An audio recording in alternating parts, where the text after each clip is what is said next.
I'm gonna about to go live on my YouTube and my Twitch. All right, cool. I am now live on my YouTube and on my Twitch. Just go ahead and pin that comment.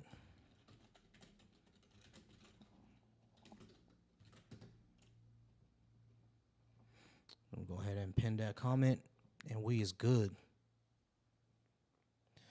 All right, y'all, what's going on? What's going on? Go ahead and like the live and start sharing it. Go ahead and like the live and start sharing it. Y'all see the topic of discussion. I know y'all see the topic of discussion. Let's go ahead and have a debate. Let's go ahead and have a quick debate real quick. I know y'all see the topic of discussion. We'll go ahead and have a debate real quick.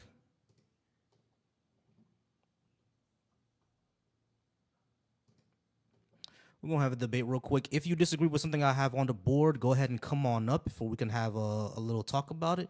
If you disagree with anything I have on the board, go ahead and come on up and we can have a good discussion about it. I appreciate everyone being here. I appreciate my whole team. I appreciate anybody who wants to come up, even if you disagree with me. Yeah, Dave, you could come on. You could go ahead and come on up. All right, give me a second, David. I gotta go ahead and block this racist. Cool. Let's go ahead and block the racist, and we got that one, and not David Ross. That one. I'll bring you up in a little bit. All right. All right, David. How's it going? It's going well. I do believe that the comment that whoever made was absolutely disgusting, saying that an entire race is feminine. That's disgusting, and yeah, terrible. Yeah, of course. But we know how that go. But yeah, these lives always have racist joint for some reason, which is crazy. I don't know why they're obsessed with us, but it is what it is. But yeah, man. So yeah, I know you disagree with something I had up on the board yesterday. Yesterday we were talking about we can never really get through it, but we're talking about why I believe that America was never great, and I think we never got past that. Well, no, we got through that, and then we got into reparations, and the other guests that you had on were I couldn't get more than a sentence out without being interrupted. Your men are all that's disgusting, Beckham's. You should, really go sit and look in a mirror and think about your life. No, all good. All right, so we were on reparations. Yeah, Where did you I have on believe that? that, we kind of exhausted that. If you want to go to um universal healthcare has its ups and downs. I mean, we can discuss it if you'd like, but I feel as if we probably talk in circles based on the fact there's ups and downs on, the current healthcare system and universal healthcare. There's obviously ups and downs for both of them. And I think that we would end up in the middle where we both agree that there's reform that needs to happen on all sides. Yeah, definitely. We definitely need to reform our entire system, Yeah. and I definitely think that we're currently right now we're paying for universal health care and we're just not getting it.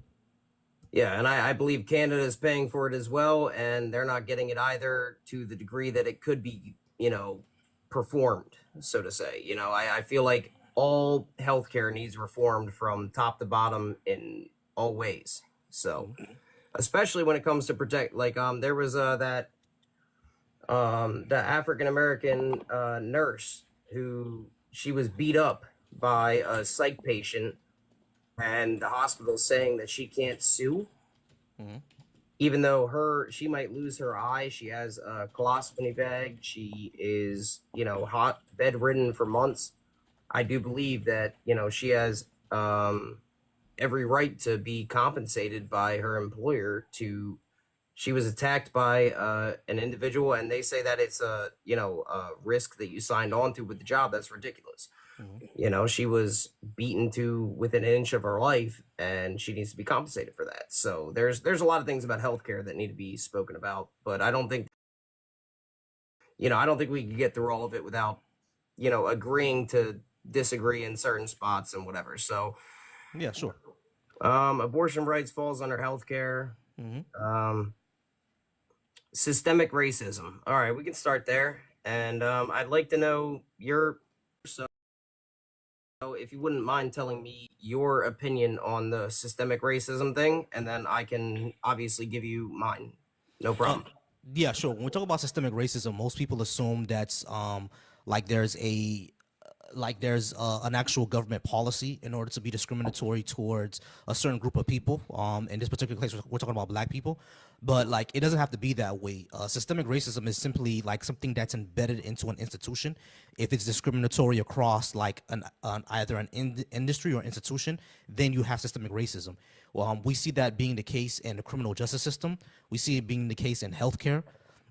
We see that being the case in real estate, and we even see that being the case across the employment market. We can even go into like education, but that's a little bit more complicated and has a lot more nuance than it does. But in those four systems that affect all of our daily lives, which is criminal justice, healthcare, real estate, and employment, we see systemic racism in all those areas. And furthermore, when we look at research into like how the groups, the demographics in America perceived each other, black people are perceived as the most threatening, even when they're the same size as white people, and even in the same age. Like black teenagers are seen as older and stronger than white teenagers, even if they're the same size. Like a white teenager being 6'2" and a black teenager being 6'2", they're both big guys, but they'll see the black teenager as more dangerous than the white teenager. You see what I mean? And they'll also view them as stronger than the white teenager, even if they're the same size. You know what I mean? So it's that type of issue right there is what systemic racism is about, and it affects everything. I think that perception of black people being stronger and older and more quote unquote powerful feeds into all the other issues that we're talking about, Okay. especially health. Which one would you like to? That was about 7 points. Which one would you like to start with? And let me know. I will respond to each of them individually. And I think we have more common ground than we have, and I mean, as you know, I grew up in the inner city for a portion of my life, and I was the minority in my school for a portion of my life. So I have a different view than most people. I might have the skin tone or whatever, but I do have experiences to understand. So tell me which one would. So here we'll start with the size thing, okay? And Mhm. the when you think about the size and whatever, Mhm. not whatever in a negative way. I just don't Yeah, want yeah, to. I know, what you're talking about. Okay, I just don't want to reinstate all your points because I don't want to. Yeah, I got you. I got you. No, no, it's not a problem. When it comes to like perception, a lot of that negative perception, it boils really back to slavery because um, when it comes to black people being stronger, that all goes back to then. You feel me? Like you could hear it back in like the 60s when we know America was like objectively racist. They used to say the same things back then about black men being super Right. strong and black women being like super like promiscuous and sexual. That stereotype existed from back then, and that entire stereotype existed from slavery. If you look at like comics books from back then, like political cartoons from back then, they used to always portray black women as like these super promiscuous women, and black men as not only dull-witted but like extremely aggressive and strong. Like one of the uh like the first feature-length movie, Birth of a Nation, was about glorifying the KKK. And how they portrayed black people in that movie were especially the men were just these ravenous, like that's the wrong word to use. Ravenous is not a word. My bad, y'all. That's not a word. Ravenous Yeah, is these ravenous people. You know what I'm saying? Like that's how they portray black men, and not only ravenous but stronger, which is why the KKK had to use pew pews on them, because like trying to beat they're them up portraying didn't them work. as gorillas as a piece. Exactly, But exactly. You know what so I'm saying? So here's that stereotype existed from back then. So right. now we still have that stereotype essentially. Can I interject here a little bit on today's stereotype as opposed to yes, back then it was disgusting, it was deplorable, it was live restricted from some um sorry, I guess Did someone restrict you? yeah, I guess I my vape or some or I don't know if they think this is water. So Oh, okay. TikTok is being crazy. yeah, I'm not sure, but this is just plain old water, so I don't know. Um And just give me a second. John Chi, I do see you over on my YouTube comments. I'm gonna delve more into the healthcare discrimination issue right after we get off per like the issue of perception. But yeah, go ahead, David. What's your saying? Just to prove this is water, I'm gonna refill it with my bottle of water because I'm not sure why I got. It's fine. So what I'm saying is I understand back then why it was that way, but today I believe it's, the African American prowess in sports, even starting back with Mike Tyson. Mike Tyson he fought all formidable fighters, and he Brody, we're not talking about Don't pay reparations attention. here. Don't pay attention to the comments. Go ahead and talk Oh, to me. sorry. I've already invited Brody up, but he wants to cry in the comments. So don't Oh, worry okay. I apologize. I just want to make sure that we're on the same page here. And so what I'm saying is, like, you start with Mike Tyson. Mike Tyson might have been, at 19 years old, he was beating, Grown men. 28-year-old seasoned boxers that were white and black. There's no disparagement there, but when it comes to the NFL, so to say, I believe what is it, 72% of the NFL is African American, and I believe that 81% of the NBA is African American. And that's, once if you're half black, half Hispanic, then they count you as Hispanic, because that's the way the NBA does things to make themselves look better for viewers, so to say. Right. And so I would think that nowadays it's more of the athletic prowess that people are afraid. And my belief is, if you're a police officer, you shouldn't be afraid of anyone, no matter what is happening, and you should take everything the same way, no matter who is in front of you. So long as the situation presents themselves the way it is. Right. I would agree with that. Like I do think that's where like the stereotype may come in nowadays. You know what I mean? But like we still see this in when I was gonna bring this over to healthcare. We still see this in healthcare as well, where black women have a higher mortality rate. And if you actually like delve into looking the reasons, a lot of doctors think that a lot of black women are just drug seeking whenever they talk about pain. A lot of doctors just believe that black women are just stronger than white women, so they can quote unquote take the pain. You see what I'm saying? So that's since the opioid epidemic, the ratios are actually starting to change. That white women, due to the fact that they are more perceived, and not more perceived, because they're just not perceiving, they are more susceptible. I apologize. Because they are more susceptible to, getting on opiates, they are the ones that are actively seeking the drugs. You know what I'm saying? And white men and women are the ones that are currently, seeking care for the wrong issues. correct. Because Now, even if you look at the percentages of the population, you can bring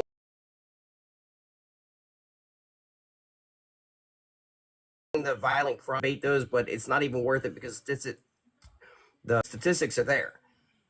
But that doesn't go into perception. Statistics are not perception, and those are two different things.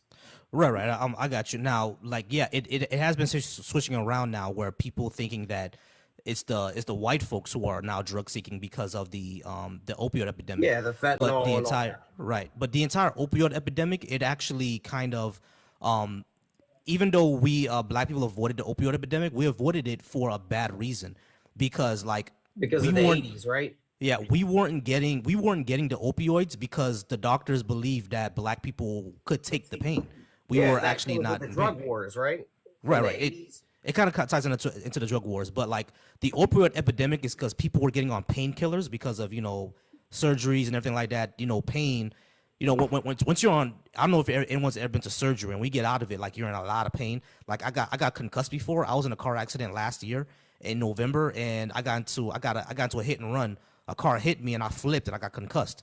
Yeah. Like No, the the next military 2 gave days. me pain pills out the ass. So I Right, understand exactly. this entirely from like I never went to the, street level, Hmm. but I understand the addiction side of it with the doctor level where they Right, can right, screw it into exactly. you. So I understand it. Right, exactly. But that's what's going on in the healthcare field. Essentially, we see a lot of this discrimination. Like, for example, another research that I can bring up is that they looked at about 1 million to 2 million births across like I think 3 to 4 years, and they found that the black babies, they were more likely to survive if they were taken care of by a white doctor. I mean, by a black doctor versus a white doctor. What really affected their survivability is not their weight, not the economic status of their mother, Understood. not anything else. What was the thing that really affected their survivability was the race of the doctor. You see what I'm saying? And that should tell us right there that there's a huge issue in the healthcare system if a baby is more likely to survive if the doctor is black than if the doctor is white. That shouldn't be. That shouldn't be the case because these are these are children. They are babies. Like a grown man, I like, even though it's still ridiculous, I could at least understand, why, you'll be more afraid of a grown man. But like a baby, I mean, Right. it's one of those things where the survivability is is affected by the race of the doctor, especially if the doctor is white, they're more likely to die. Can That I make shows a a huge race issue. can I just make a, it's a personal experience. This Hmm. is physically me, okay? I went to the hospital. I got burnt. I burnt my entire forearm, half my face. You know what a radiator and coolant is. The housing of the coolant blew while I Hmm. was working on a car, and it blew and burnt. About 50% of my body. And I had an African American. I was screaming in pain, Hmm. and he was legitimately African American. He came from Nigeria, I believe, Hmm. and he threatened because I was being too loud and disturbing the ER. He threatened to shove a tube down my throat to shut me up. But Hmm. right next to me, there was a young man. He broke his arm, and he was screaming in pain as well. He was about the same age as me because I was, I believe, 24 when this happened. So this was about 7 years ago or so. Hmm. And he's screaming in pain and he's getting all kinds of extra pain meds and care and this and that. And I was threatened to be shut up by a feeding tube and breathing tube so that I Hmm. could not scream. So it does work both ways. It just, I never publicly complained about it because I believe that one was here the last time, and that was one of the people that kept continuously cutting me off. So, No, that one wasn't here. It was Johnny. But like when it comes to that, like I understand that you went through that. I'm not gonna say that no, there are I no know, white. sorry, I just want to finish. I agree. I'm just saying that it happens all around. It just seems that we all have the same experiences, and if all of us were to speak up about them, we could all find more common ground. Right. No. I got you. I understand what you mean. But what I'm saying is that when we look at the issue of Deborah, I'm health. sorry you don't believe me. Right. When we look at the issue of issues in the healthcare system, your story is more concentrated happening with black people than it is with white people. I'm not doubting that you went through something like that because that's pretty horrible. I mean, a lot of doctors don't have good bedside manner, and we have a lot of mean girl doctors going, a lot of mean girl nurses, a I lot of was a mean girl man, but doctors. yes. No, no, I'm just saying that's we call them mean girls. It's a I little get what you're misogynistic, but saying. you Yeah, of get what I course. mean, right? It's a little misogynistic. Sorry, y'all, but yeah, That's like no people worries.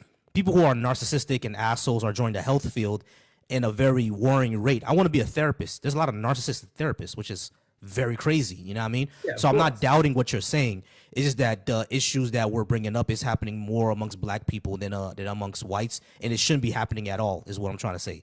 That I one wanted just to think say it's something more to you. reported Yeah, as yeah, it should be opposed more to reported war.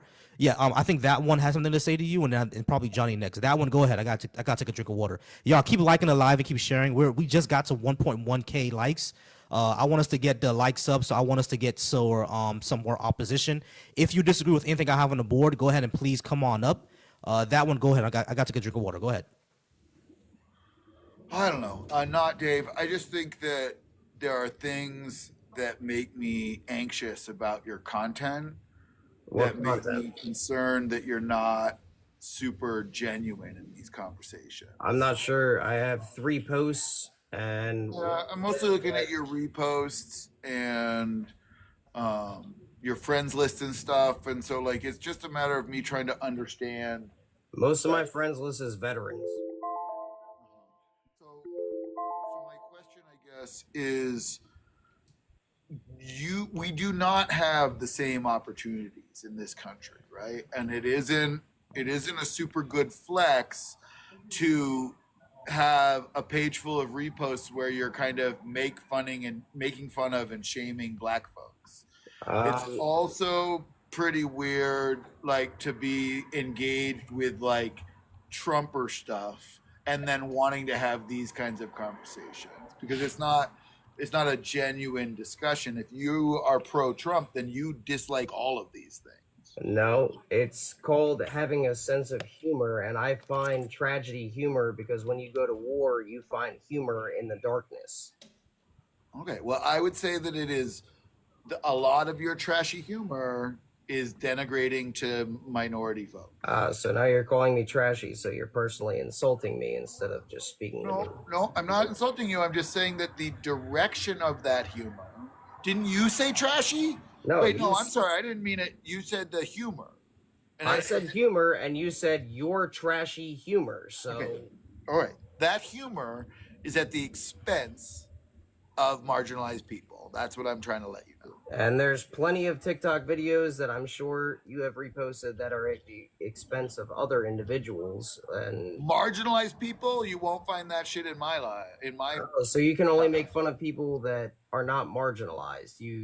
If you're on Listen, top, man. Like There's a way that it that it punching up happens. is right? okay. Punching down is It's not not. okay. Yeah, exactly. There's a certain way that you do it. Like black people make fun of black people all the time, right? That's our love language. We stay Right. getting roasted, right? Like I'm pretty 90% sure. of my friends are black. Right. I'm pretty sure if I were to hang around Johnny and I was wearing purple shoes, he's gonna be like, this nigga think he dinosaur. He's Barney the dinosaur. You know what I'm saying? Like it's always gonna happen. Like we're gonna make fun of each other like It's that because crazy. As soon as you said purple shoes, I was like, you Barney though. yeah, yeah, exactly. Before we continue, that one, most of my reposts are about, they're not racially involved. Most of my reposts are about either jokes about Trump because people put him on a pedestal that he shouldn't be on, or, and I think it's funny because people do the same thing about whatever, everybody in history, but most of them are about the, trans or, whatever. That is where I go, and it's not racially motivated. It's I think harmful, that's and again, like it's always black women that you are making fun of in your reposts, man. it's Every what time. Yeah, I haven't seen the reposts.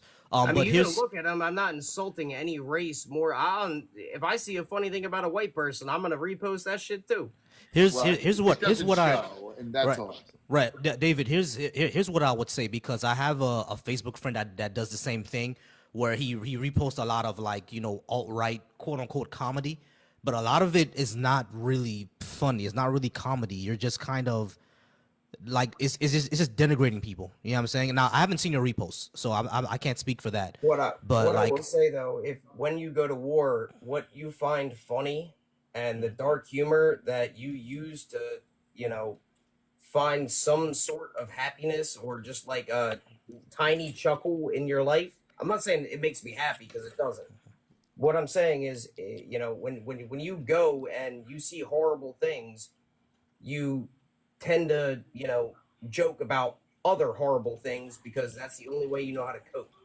And I'm sorry that actually I'm happy that neither of you had to experience this because you don't understand. But if you want to, What does that mean?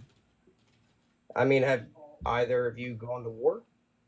I mean, I've been in 4 war zones. I'm not willing So- to be the fighting, but I've been in war zones before. And That's- again, that's different. like that's still no excuse to make racist, sexist jokes against I black didn't people. Yeah, I make was any gonna say, racist hey, jokes. Do you I mind haven't me seen it, asking so I real can't say. quick?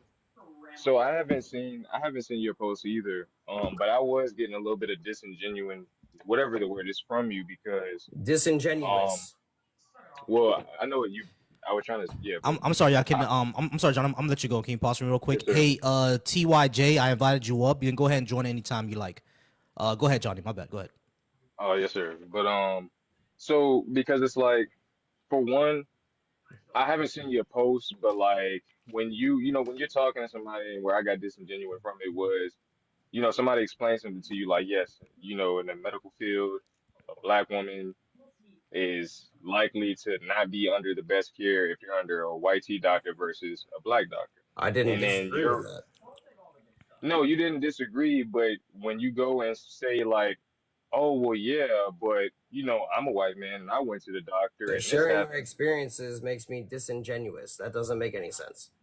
It's Yes, not that it because makes then it at that disingenuous. It doesn't really address the point, which is what yeah, I John already is trying said to at say. that point you're not, yeah, at that point you're not trying to say like, okay, yeah, I can see you saying that, so that adds up to why what the prompt says is what it says. You didn't do that. You went and tried to tell your own story, and then even now you're saying, oh, well, my dark humor is at the third, or y'all haven't been to war.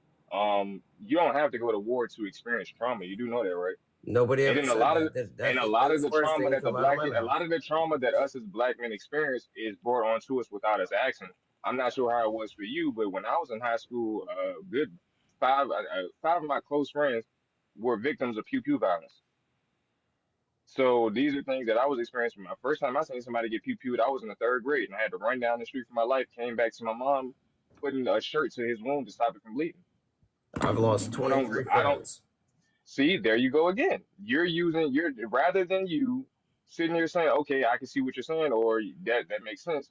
You try to bring your own thing into it to try to minimize the statement, or No, to I'm try to trying to like, relate to you. You're taking it as it's not, me being nobody's looking for against you you. to relate to anything. This whole point is not to relate to anything. Okay, so you're It's not not, trying to find common ground. You're trying to be adverse. no, we're saying there is systematic racism against black people. You can't relate to that because you're not black. That's the whole point of it. I was one of three white kids in my school. Okay, I'm glad you Guys, just pointed my that Entirely point. That's tokenizing won't uh, work. right. I I'm got you. Hold on. glad that you're pointing my point out. Sorry. I'm Right. just saying No, no. that I'm I'm good. trying to Pause find real quick. common Hold ground. on, David. Hold on, David. Hold on, David. Oh, Pause I real quick. apologize. When we talk about systemic racism, being one of the only white children in a black school is not really systemic racism. That's not really what we're talking about when we talk about stuff like that. No, I understand, but they move the goalpost to something else when they're attacking my personal points and they're bringing up individual matters as opposed to it being a systemic point. We're talking about one solid thing, and now So, sir, they're do you making. mind me saying we were talking about a systemic issue and you brought up a personal point? I wouldn't be able to bring your personal point up if you didn't Okay, say I so don't know you you. losing somebody in third grade is a systemic point. Yes, No, I am a black person. We're talking about systemic racism in America. Yes. Yeah, you're because the conditions that were created for him to lose his friends was done systemically. Yeah, I mean, like the hood was created. It just wasn't like black people just didn't pop up in the hood. You know, what I mean, it was created, and it was created for a reason to keep us out of the American dream. And that's where I say I feel like disingenuine from you because you want to try to, oh yeah, let's relate because I've experienced it too. So we can all relate to it. So it must not really be happening if we all decided to complain about it, then you would make it seem it wasn't really happening that much. No, you're no, that's not missing the my case. point entirely. Well, I would hope you do a better job explaining because I'd nobody's like picking it to. up that way. Can you excuse me for just 1 second? Hey, Lacrati and TYJ, I've invited you both up. Like, if y'all just yapping or anything in the comments, I'm gonna go ahead and mute y'all again because, like I said, I don't like yapping in the comments. And don't attack me personally because Lacrati, I never attacked you personally, so I'm not sure where that animosity is coming from. But yeah, hold on real quick. Desert Boy, you can come on up. I'll go ahead and invite you. I'm not sure if you're opposition or not though. But yeah, David, you see where we're coming from, right? A lot of these issues that we're talking about in our background No, comes I from like understand. systemic issues. I'm simply saying though, I am not trying to oppose you guys when it comes to it. I'm trying to understand so that I can help.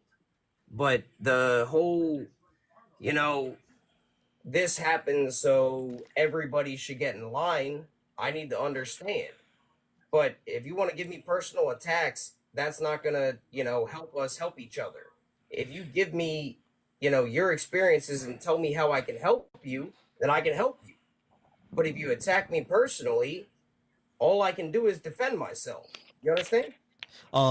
Before you respond to that, Johnny, Desert, are you over 18, and do you disagree with anything I have on the board? Nah, I don't. I'm over 18 and I don't disagree, but I see what point he's trying to make. Hmm. He's trying to make it. He's saying he is the only three uh one of the three white kids in this group. He's trying to, make his situation equal. But I understand what he's saying. It's equally wrong. But we're saying that our situation is different because it's a system.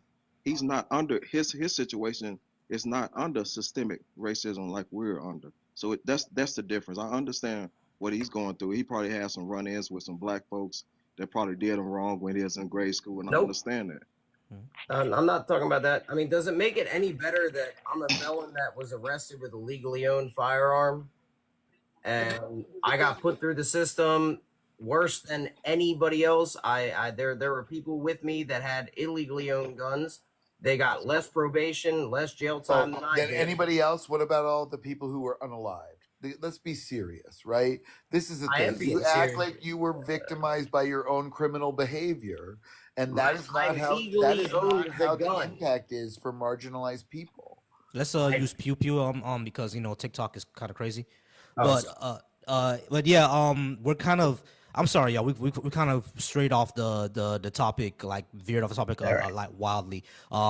Let's go ahead and try to get back to How about topic. we move on But to abolish prison industry? abolish the prison industry, right? Let's go ahead and get back to that. But before we do that, David, you understand what we're talking about when it comes to systemic racism, right? Yes, I totally understand. And all I wanted was a way that I could actually help as opposed to getting told, I'm full of shit or this. No, it's all good. Like it's a good question. The way to help is honestly to even though this sounds condescending, is to get educated on it. I still need to get educated on it. I don't know everything. You know what I mean? I may know a lot, but I don't know everything. We need to get educated on it. And if you would like to help, yeah, sure, get educated on it. And this might Education sound is nothing yeah, without movement, though, my man. right. Yeah, I know, but like this sounds a little crazy, right? But there are gonna be people who there are gonna be white people who talk more freely around you than they would around me. You see what I'm saying? Right. So tell when me you what I hear need these, to ask them so I can put them in their fucking place. yeah, exactly. So when you hear these things, when you get like educated on the topics, you go ahead and when they say these ignorant things, you can go ahead and correct them on it. You know what I'm saying? I've That's been one way to trying. help. I've been, like Yeah, that's one way to help. No, it's all believe good and well. over We're good. policing of areas, especially inner city areas, have caused them to there are plenty of young men who got caught with very small amounts of individual things. I'm not going to get into specifics, and then they go to jail, and then they get misdemeanors, and then they can't get bottom end jobs, so they don't go to college or they lose a scholarship. And I think that's all bullshit. I believe over policing is a thing, and I believe under policing, especially in the places like the backwoods of West Virginia, is a serious thing. They need to go in there because I'm sure there's a hell of a lot of things going in there, like the inbreeding and all kinds of other horrible crimes going on there that need to be addressed to. I agree with that. Gotcha. All right, cool. Let's you said you want to move on to abolishing the prison industry. Well, I agree with you on that. So if you don't want to, Oh, okay, cool. Yeah, let's abolish the prison industry. Now, there is no rainbow agenda. Like a lot of people feel like the LGBTQ community, especially transgender people, are trying to make kids trans or pushing it on the kids, and that's something that's just not happening. What do you think about that? do you want my opinion first, or should we let the other three people talk?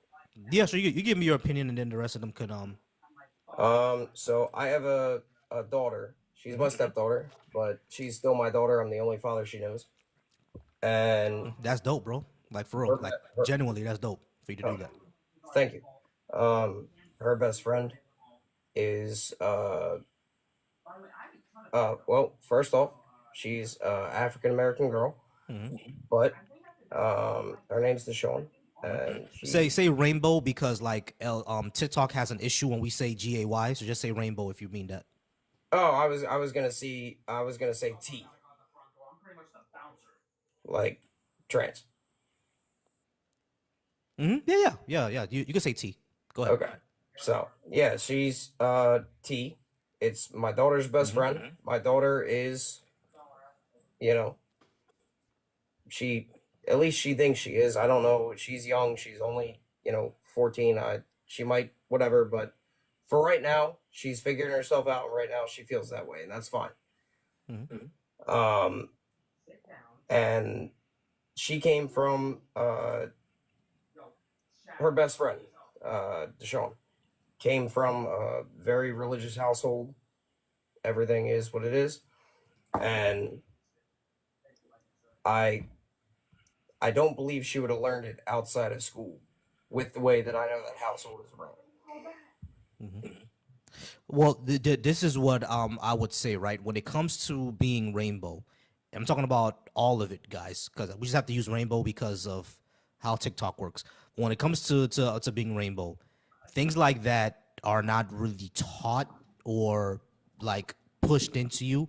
You're just that way. You know what I'm saying? Because like now, can you say are there people who are there kids out there, people out there who are very very impressionable and view something as a fad, like all else being the same? Yeah, sure, one or two out of a million that may happen, or one or two out of every 500,000, something like that may happen. They're just really really impressionable. They're not really that way, but because it seems cool, they're gonna do it.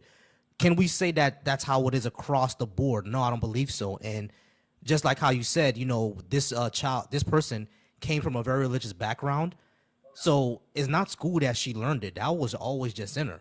Yeah, you see what I mean? Now, I think that one has more education on this than I do. So I'm gonna go ahead and let him respond. That one, what do you think?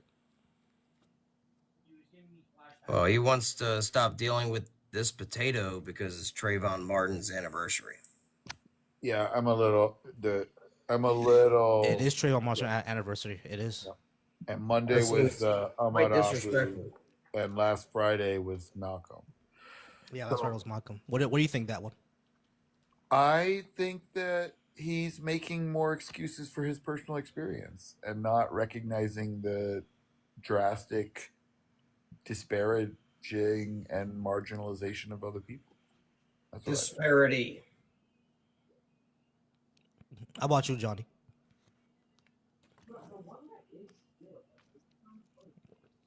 Johnny, you there? He might step away for a bit. Sorry, my bad. I had these freaking gloves on to take them off. My bad. No problem. Yeah, I mean, kind of like host was telling you, bro, that people are not taught to be rainbow. That's not happening. Um, it's in you. Just like you can. So, okay, a quick question, just to kind of see.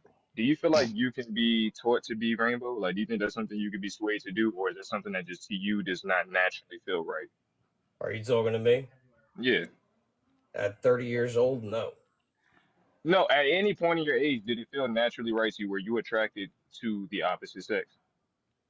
I believe that I trusted my parents enough when I was young. Listen.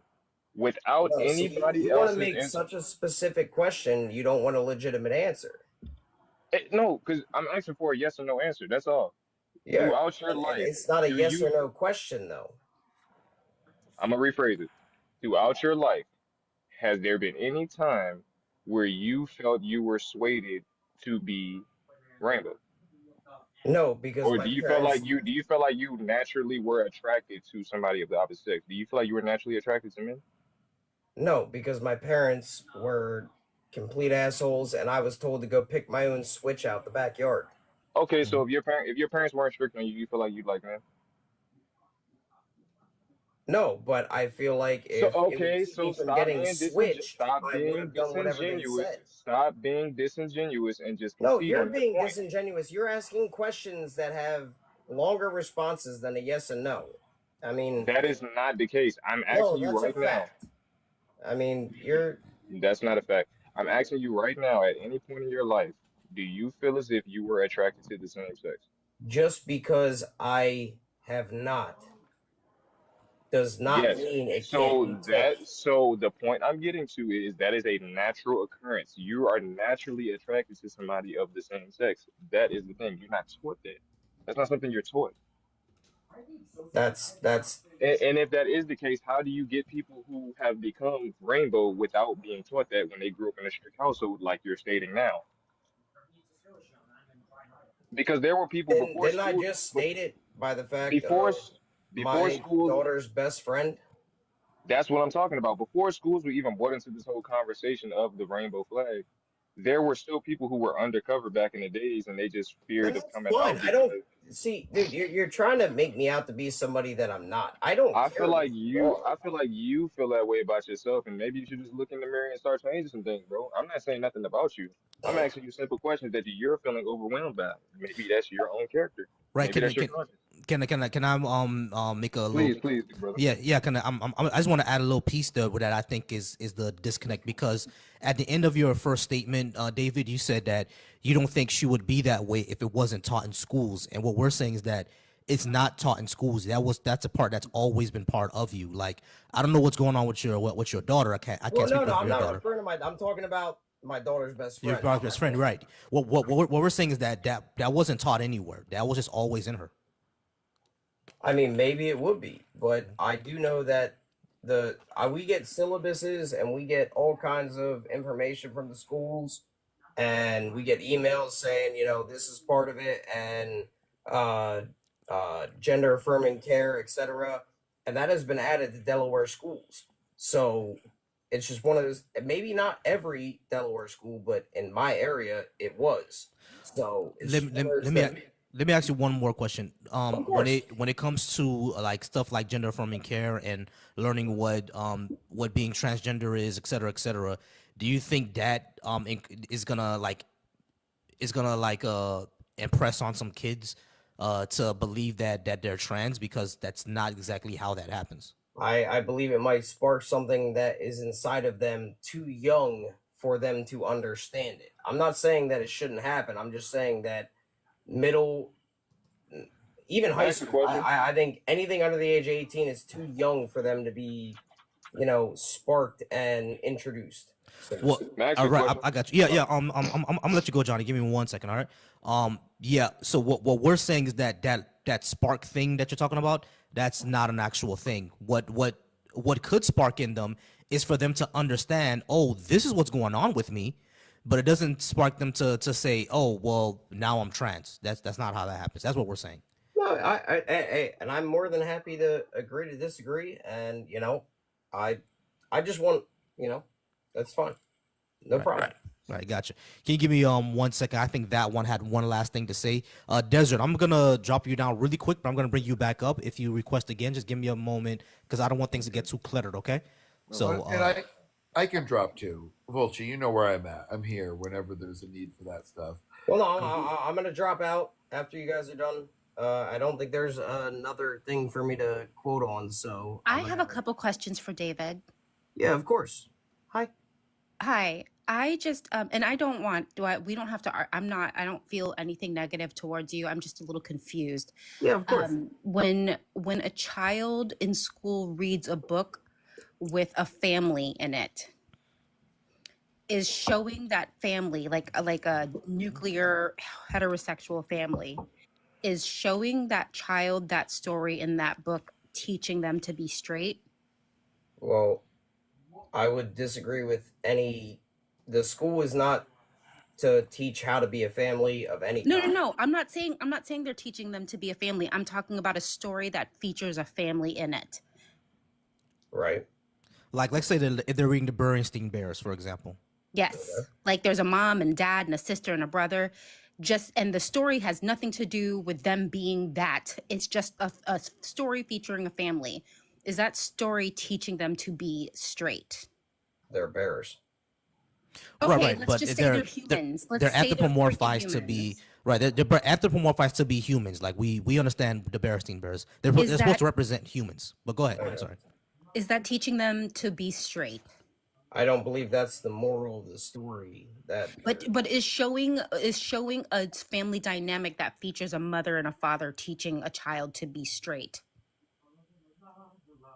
I believe it's showing the natural family that has been for a very long time, but I don't think that it matters because that's not the moral of the story. Okay, before we go Gotcha. there, let me be Fair specific point. that several types of families have existed for a very long time. One, two, you're making my point. If the same exact story featured two moms or two dads or a T mom or a T dad, it still would be teaching the same story you said has nothing to do with sexuality. I think it's taking away from, because of the way that things have been taught for So thousands. you're wait, you're So now your now you don't want me to application is explain. different You now? want to nitpick what I have to say. No. I'm asking because you said that it didn't matter. It wasn't teaching, and because that's not what the central story was about. So I'm asking that now that we defer from a heterosexual And family, that's exactly now what I you was going to feel it's say before you different. cut me off and made your whole tangent. Okay, I'm sorry. I apologize. Finish. So, yes, I understand the point you're trying to make and the gotcha moment of No, not a gotcha whatever. moment. No, it is a gotcha moment. And, Johnny or whatever said that I was proving your point. Since we'll put it back to the 1600s, the family unit has been taught the same way, and society has progressed That without is wrong. families. In Western cultures, not every society has been taught that. Different societies practice different beliefs. Not every society is like Western people that only believes in the nuclear family. Yes, you're Just right. like In not all Mongolia, societies you would have had marry 4 one woman. horses rip your limbs off. No, there are families that believe in multi-gendered people. There are societies that believe in that. There are In the societies that don't. 1600s, Yes, Yeah. name in one. ancient societies, yes. Name it. A lot of most African cultures for sure. Many Asian cultures definitely. Indian cultures. Yeah, Yes, Native American. yeah, a lot of African cultures they believed in like multi-generational homes where it wasn't just mother, father, kids. It was mother, father, uncles, grandparents. Like Right, black but people. that doesn't have Like anything for to do for with. example, like black folks call each other unk. That's where it comes from. I It comes from understand that that, time. but that Native has American nothing to cultures do believe with, in multi-gendered beings, like the one person can be sexual both relationship genders. and, 2 uncles having a child. That doesn't, we're splitting hairs here. I'm No, I'm speaking trying to on. teach you. I'm trying to tell you that not every culture No, believes what you believe. no, you're trying to Can, make hold on, it. can you pause real quick? Pause real quick, because I think I see what we're talking past each other. So, David, you're saying that okay, when it comes to mother, father, children, that's the way that families have been taught this entire time, and it's not trying to teach anything else. So are you saying that if it were to show mother, mother, or father, father, even like what we're trying to say Oh, is I'm that okay if it with was that. right, I hold on, just have a problem with the trans part. gotcha. But what we're saying is that even if there are trans parents, it would still be teaching the same story, like that Oh, that's that we're saying fine. before, right? So I'm not. what we're I'm not. saying is that hold on, give me 1 second. So what we're saying is that when we have stories like storybooks, like children's storybooks of having trans parents, and they're still teaching the same story that they was treated with straight parents, therefore there shouldn't really be an issue. But you're saying that that's the problem that you have with it, and what we're asking is, what exactly is that problem if it's teaching the same story? No, that's fine. First off, the one or whatever. I wasn't talking about monogamy. Bro, don't talk to the Don't comments, worry please, about that. because it's gonna don't worry about the comments. Real Talk What quick I'm to us. too, saying. I wanted to add about the teaching somebody to be trans thing. This is anecdotal, and I'm just sharing a personal experience, but I'm about to be 45. So I went to school in the 80s and 90s in a time that there was no internet. We didn't even talk about, we didn't even accept rainbow people when I was younger. That was like not, like, remember, Matthew Shepard was unalived when I was a kid. Yeah, I remember Matthew Shepard. So I remember, so I went to school. There's a kid I've known most my whole life. His name was Ronald. And I went to school with him. He came from a really, really I'm half Filipino. He is also Filipino. So he came from a really strict religious household, a Catholic household. We went to a school that had a lot of Filipinos. And again, these are not things that socially we talked about back then, the way we talk about them now. Ever since I was a kid, I always knew I always knew. I always knew that Ronald was always very femme, and I always knew something was there. It wasn't until we were close to 18 and he came out to me and told me that he was gay. Now I'm sorry, Rainbow. I'm sorry. So in my 30s, I moved to Brooklyn. And obviously New York City is a place where people can live pretty openly. So it just so happened, like maybe the year after I moved there, I ran into my friend that I grew up with, except for Ronald was no longer he. Ronald was she, and she was Veronica. And it hit me right then that Ronald had always been Veronica. She had always been in there. She didn't learn that from anywhere. She just found a time in her life where she could finally, and a place where she could finally be who she was allowed to, who she always was, without fear of bigotry. Reprisal. Exactly. And that was the first trans person I was ever close to in my life. Now I have like multiple trans friends, and I know multiple trans people, but like that was the first, and that's when I really realized, and I knew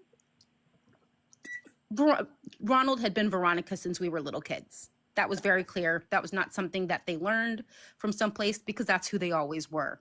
And biologists will tell you that most trans children know that they're trans by the time they're 6 years old.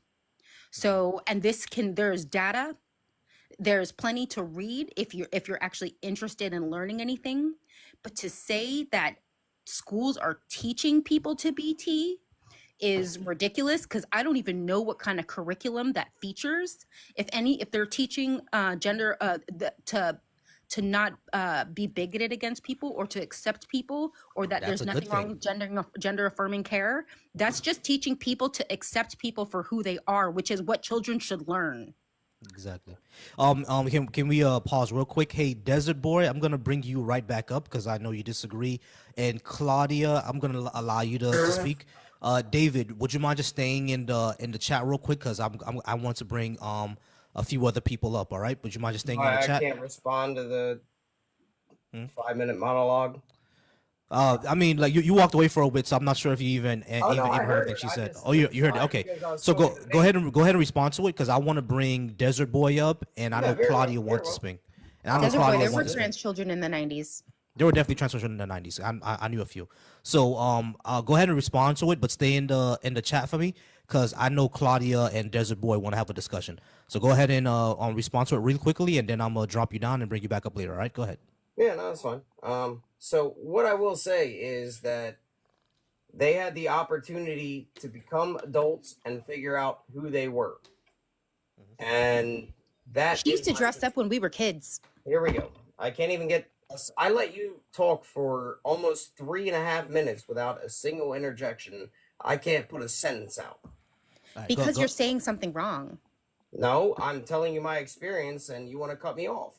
All right, just go ahead and let's give him like 30 seconds. Well, not even 30 Sure. seconds. Let's give him like a minute and a half, and go ahead and finish everything that you're saying. All right, David, because I do want to bring more people up. No, of course. I don't mean to, hold up No, your no. life, but I will say that that individual was able to become an adult and figure out who they were.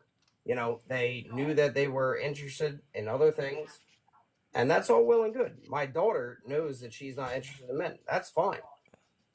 And she will figure out whether she wants to whatever, but not as a kid, and this is why I have an issue with it, because even though certain school districts and certain states and certain, individual schools don't teach it, there are some that do. And there are kids. They teach. Oh my God. No, I want to know. Tell us specifically, what is it they teach? Teach no for real. Oh, here we go. All right. So You're Nah, making yeah, the I- claim, so you have to back up your claim. I have Right. to back up. How about the Right, amount so of I do want to know, like, because the what we're saying, David, is what we're saying is this, right? Like you saying that all these people got to become adults and figure out who they are and what they want to be. What we're trying to say is what Issa said before. A lot of these were like data would show you that people who are T, they know they are by the time they're like 6, 7 years old. But because around that age is what you figure out that gender is. Like around 6, 7, 8 years old, that's when people know what different genders are. That's how I know that I was a boy and that was a girl. When I was 8 years old, I knew that I was a boy and So she was a girl. I knew that. So if people I who are bring the T, statistics into right, right. this, Hold on, give me a it's second, gonna give me a cause second, give me a second. a Just give me whole one other second. argument. Just give me one second. The people who are T, they know from the time they are 7 or 8 what they are. You see what I'm saying? So when you say that, not being taught or they got to grow up, they already knew that by the time they were that age. You see what I'm saying? Now, if you have Right. different data that said that they don't know that, then sure, I'm sure it's that data. But all data we have like recently shows that they do know that when they're young. So are you going? Do you have children? Not yet. My baby's due in September. Okay. Um, at 8 years Audio. old, are you going to allow her to get a tattoo? No, Okay. What 8 years old, if she says that she wants to be a man, are you going to allow her to take hormones and that type of stuff so that she can, because she knows, you said between 8 and 9 years old, she knows, or he knows, are you going to allow them to take hormones that, make their biology different I from will what have I'd them like to speak answer to. this question. I'll have them speak to a therapist first and speak to doctors so we can actually understand and know what's happening. Like for example, if my 8-year-old says, "Oh, Daddy, I'm Batman," then no, that's fine. But if it's 2 years down the road and they're still saying they're Batman, then yeah, they're gonna need help. But if she says, "Daddy, I'm not a girl. I'm not Samantha. I'm Samuel," and I can be like, okay, one day that's fine. But if she's saying this 8 months down the road, then she's not Samantha, she's Samuel. Make sense? And I would like to continue to answer that because of puberty course. blockers don't start until puberty. So that's way beyond an 8-year-old.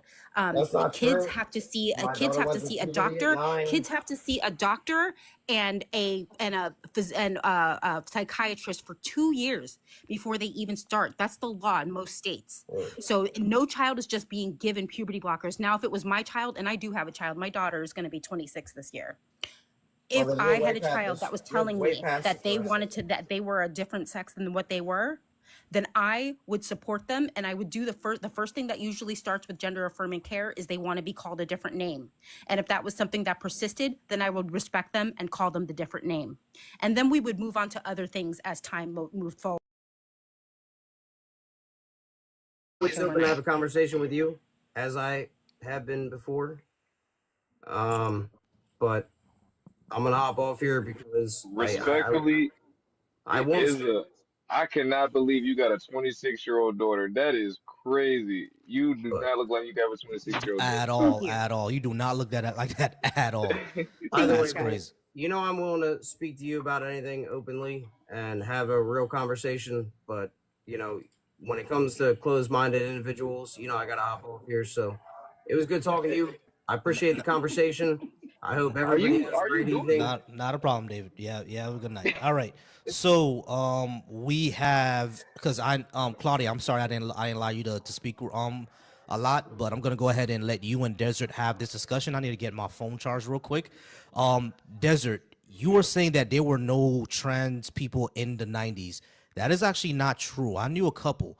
And yeah, they're trans now to this day. When I knew them from elementary school, and I was like, there's something really, really feminine about this kid.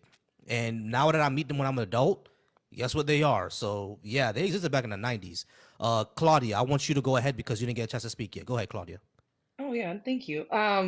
Yeah, just I find that to be a wild claim that this is somehow something that's new when it's like there's throughout history so much evidence that trans people have always existed across so many cultures.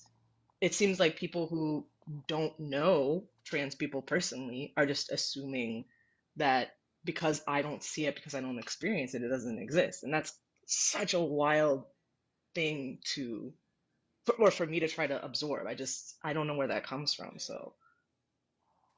I think I'm 46 years old, so I was born in your Mhm. era. I was born in '79, so I grew up as a pretty much an '80s and '90s kid. So, okay, when we talking about the rainbow community, Hmm. yeah, in the 90s they were proud. I had rainbow friends, even growing up in my neighborhood, and I live in the deep South, Little Rock, Arkansas. Um, and I was back and forth from Little Rock, Arkansas to Dallas, Texas. I have family in both states, so I never ran across any T people back in the 80s or 90s, and just the 2000s. That's like a new concept, at least here in the South. I spent a brief time, like a year, in New Britain, Connecticut, the East Coast, but the majority of my time it was in the South, and we never ran across that. So I'm gonna tell you like this. Y'all are saying that most of the T people had to like hide who they were. Hmm. Like I'm saying, no, they didn't, Yeah, because definitely. if they were that, they had all the right to come out with the rainbow community back then. The It's not the rainbow same because community was even the super rainbow proud. community doesn't accept them It's not the sometimes. same. It's Yeah, not and the I would same. agree It's that like different in the there's a South. right. There's And like yes, I love that you're saying yes they had, because obviously yes they had a right. Everyone has a right to Hmm. exist. Hmm. The right to exist doesn't mean you feel safe to exist. And exactly. And so like I'm 39, so Hmm. like I don't think we're like that far off. Hmm. Like Yep. we can all understand that, like I would hope that we can all understand that like as we progress as a society, people feel safer Hmm. being who they are. So now trans people feel safer Hmm. but it's be still like not, we're living as still And not as who they're there. they still are. not even Yeah, just Exactly, Issa. Yes. And and just Desert, to add you to and And, I that. are and, the same age. You and I uh-huh. are the same age. You and I are the same age. I just Yeah. told you a whole story. I was born in 80. You and I are Yeah. the same age. And I Yeah. grew up in Virginia. Yeah. Yeah, and Yeah. just to add to that, I'm 37, right? And I grew up in Hmm. South Florida.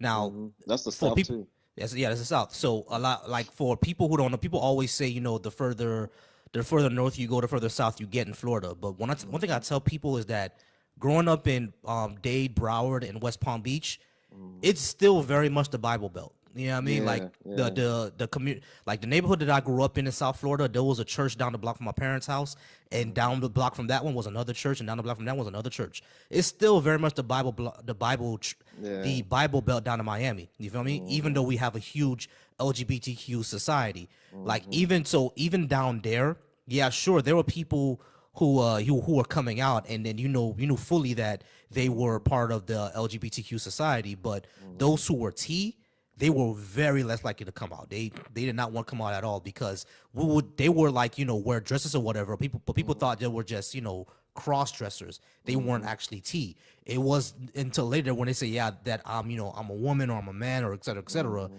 people actually had a problem with it. You feel me? Like, what was Oh, it? Marsha See, Johnson? do y'all? Oh, excuse me. I'm sorry. Do I was y'all just gonna remember say that? Marsha Johnson was a part of the stone. She like Marsha Johnson. She was T, and she was a leading what do you Okay. call it, liberator in the Hmm. LGBT The leading, community. arguably. Hmm. Yeah, and she was part of the Stonewall. Was it the Stonewall riots? Yes, the Hmm. Stonewall uprising. We call it And uprising that here was in the in early New York. 80s. Yes. And exactly. I just have to say really quick, I just was a fly on the wall, but it was an LGBTQ live I was just like listening to, and there are legit whole LGBTQ groups that want to get rid of the T. Yeah, they are. Wow. Yeah, they are. They call themselves LGB without the T. Yeah, Yeah, And that even in exists. today's time, bro, right especially now. being a That's black crazy. person, like a black trans woman, like the danger that trans. I'm sorry, am I allowed to say that T people? I'm sorry. Yeah. Okay. Say T because just for us to be safe because we Hmm. don't know how Oh, TikTok Understandable. sorry. likes it. No, I no, got it's it all down good. too. Understandable. Sorry.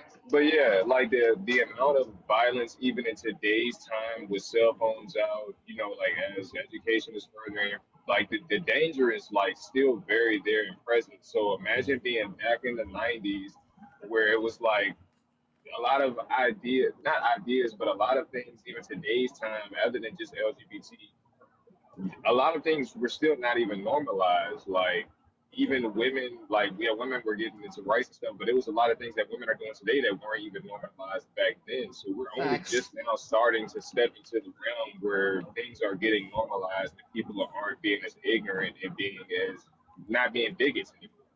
Exactly. Give me 1 second, everybody. King Trump, are you there?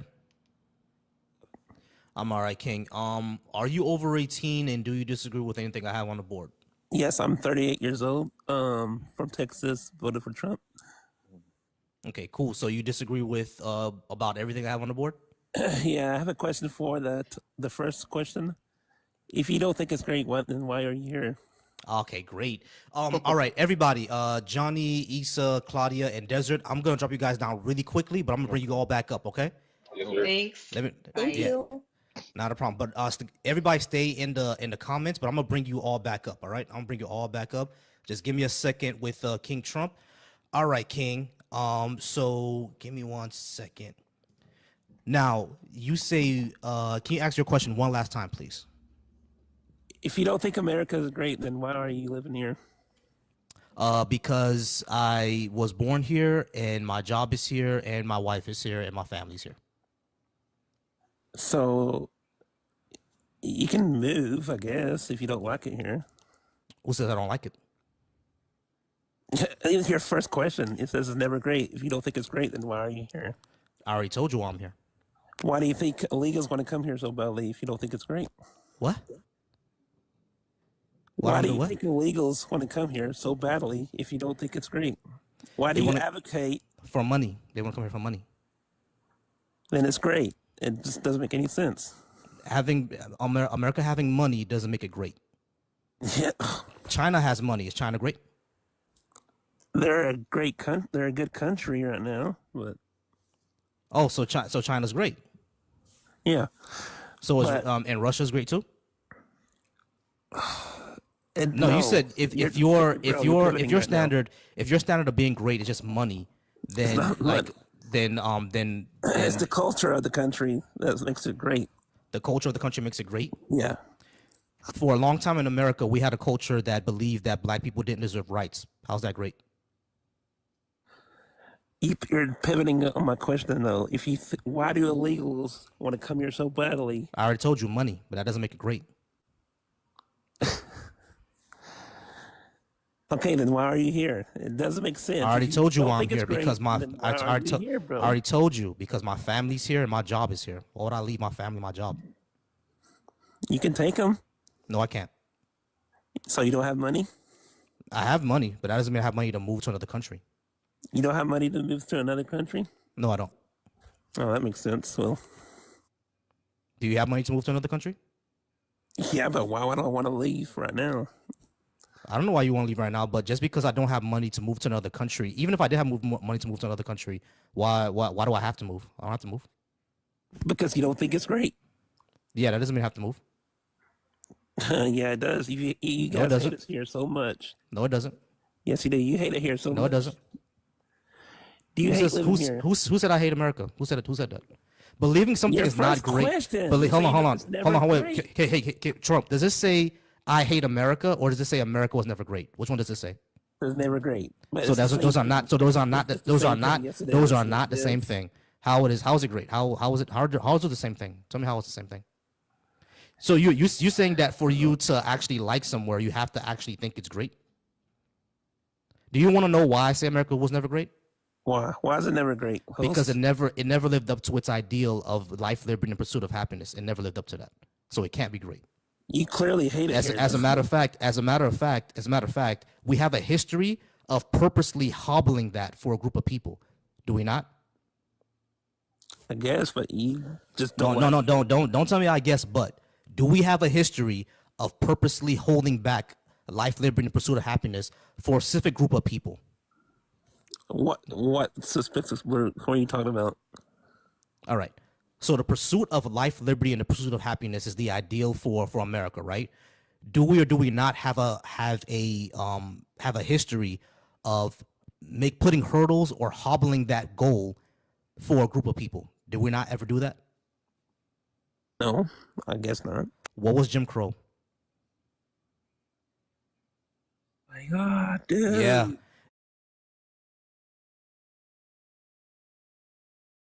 Hate it here. No.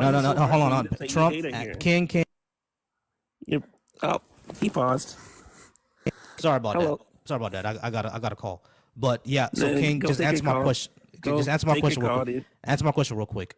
What was Jim Crow? Okay, there we go. All right, yeah, I'm gonna go ahead and we got a little bit more people. Yusuf, I'm gonna bring you back up. Well, not back up. I'm gonna bring you up next. All right, Yusuf, you there?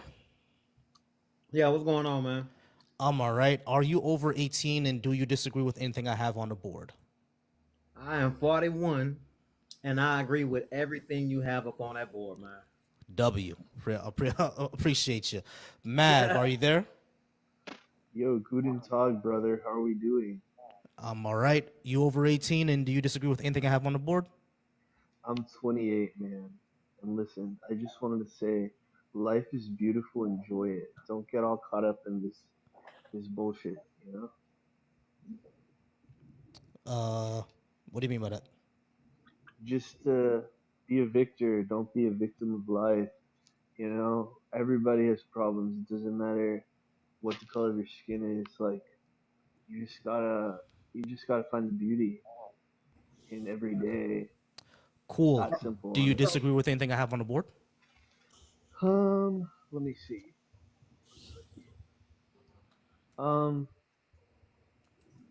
You know, it's not really my political aesthetic, Oh my God. but if that's how you rock, bro, that's how you rock.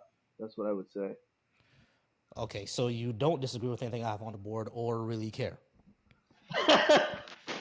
Yeah, low key, but I'm also here for the conversation. Like, I would definitely be more like, I just kind of, I like the Trump mentality more. Like, I like the make money, you know, beautiful life, sort of vision. Like, That's not the Trump mentality. That's my mentality.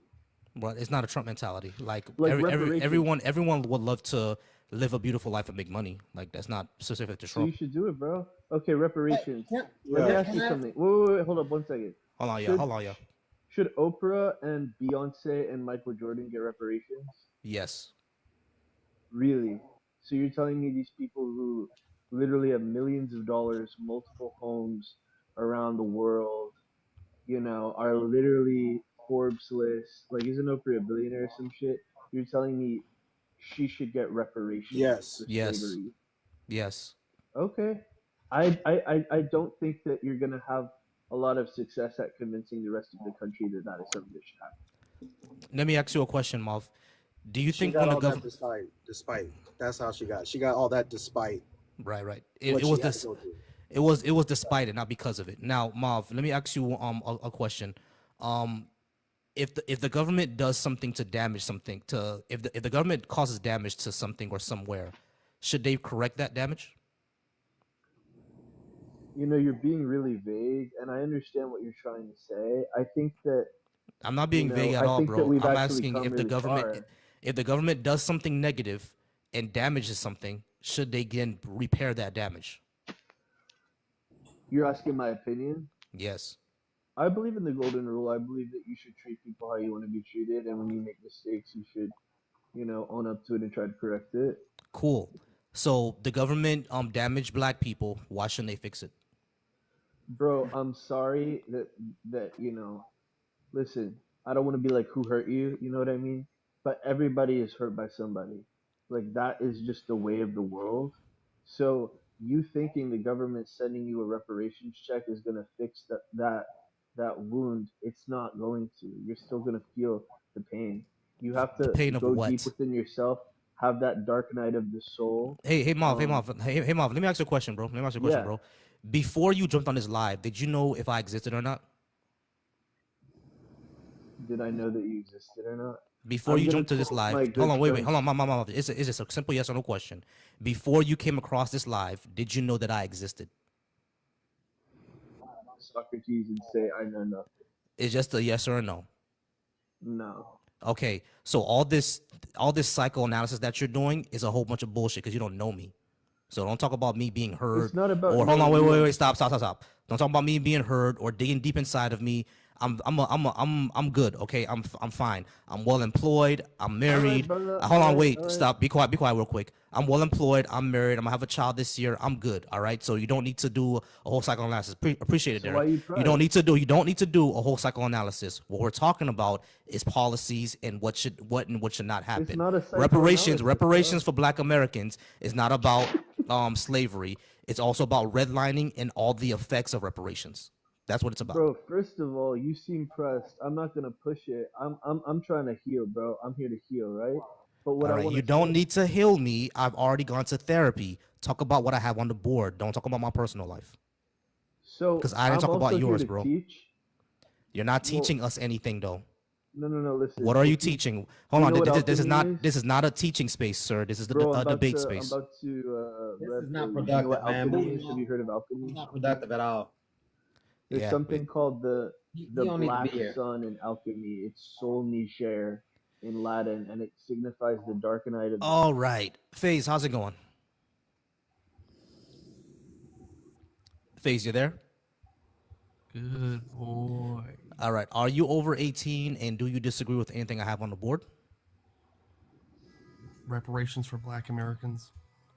Cool. Why do you disagree with that? Why should you guys get reparations? Yeah, sure. Reparations should happen because of the damage that the government and private businesses cause to the Black American community. And every time the government has caused damage to something, they fixed it. So there's no reason why they shouldn't do it for Black Americans. They have done it before for Japanese. And so we have legal precedent for it. And it would also be better for America because Black people, Black Americans specifically, besides the Native Americans, are the ones most concentrated in poverty. And if we, the American government spends about 20% of its budget servicing poverty. So if we were to fix the poverty of Black America, then that won't happen anymore. It will cut the deficit, and America will be a much better society if we were to fix things that reparations would fix. Not just the economic situation of Black people, but things like the criminal justice system that also affects poor white people. Things like the education system that also affects poor whites, poor Hispanics, et cetera, et cetera. So reparations for Black people would uplift the entire America, and it'll be better for America. So why shouldn't it happen? Oh, he left. Wow, he didn't know I actually have an answer for his stupid question. Wow, he didn't know I actually have an answer for his stupid question. Nah, Wow. Wow. nah. And you know what? Another thing too, that whole bootstrap is bullshit. I'm tired of hearing that, especially when the game is rigged. Like like how do you bootstrap when with handicaps? Like they are living with handicaps in a system that's done nothing but help. Look, I mean, like really, if you really want to ask about, you know, what we should do, whatever, if they want to make it an even playing field, guess what? The cream of the crop will always rise, right?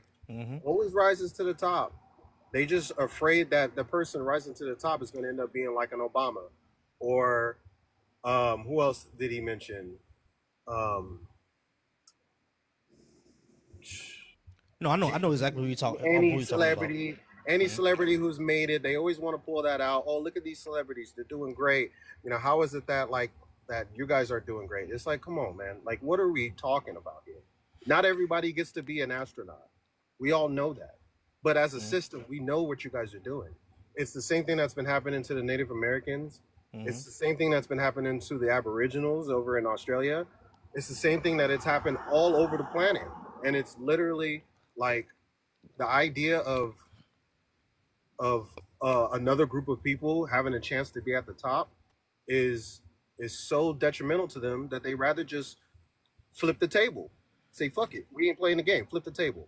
That's what they're doing right now. Let's just flip the table and don't care. Exactly. That's what I see, because like when they actually study why discrimination against Black people still happens, it's more about fear than instead of hatred, which is kind of crazy.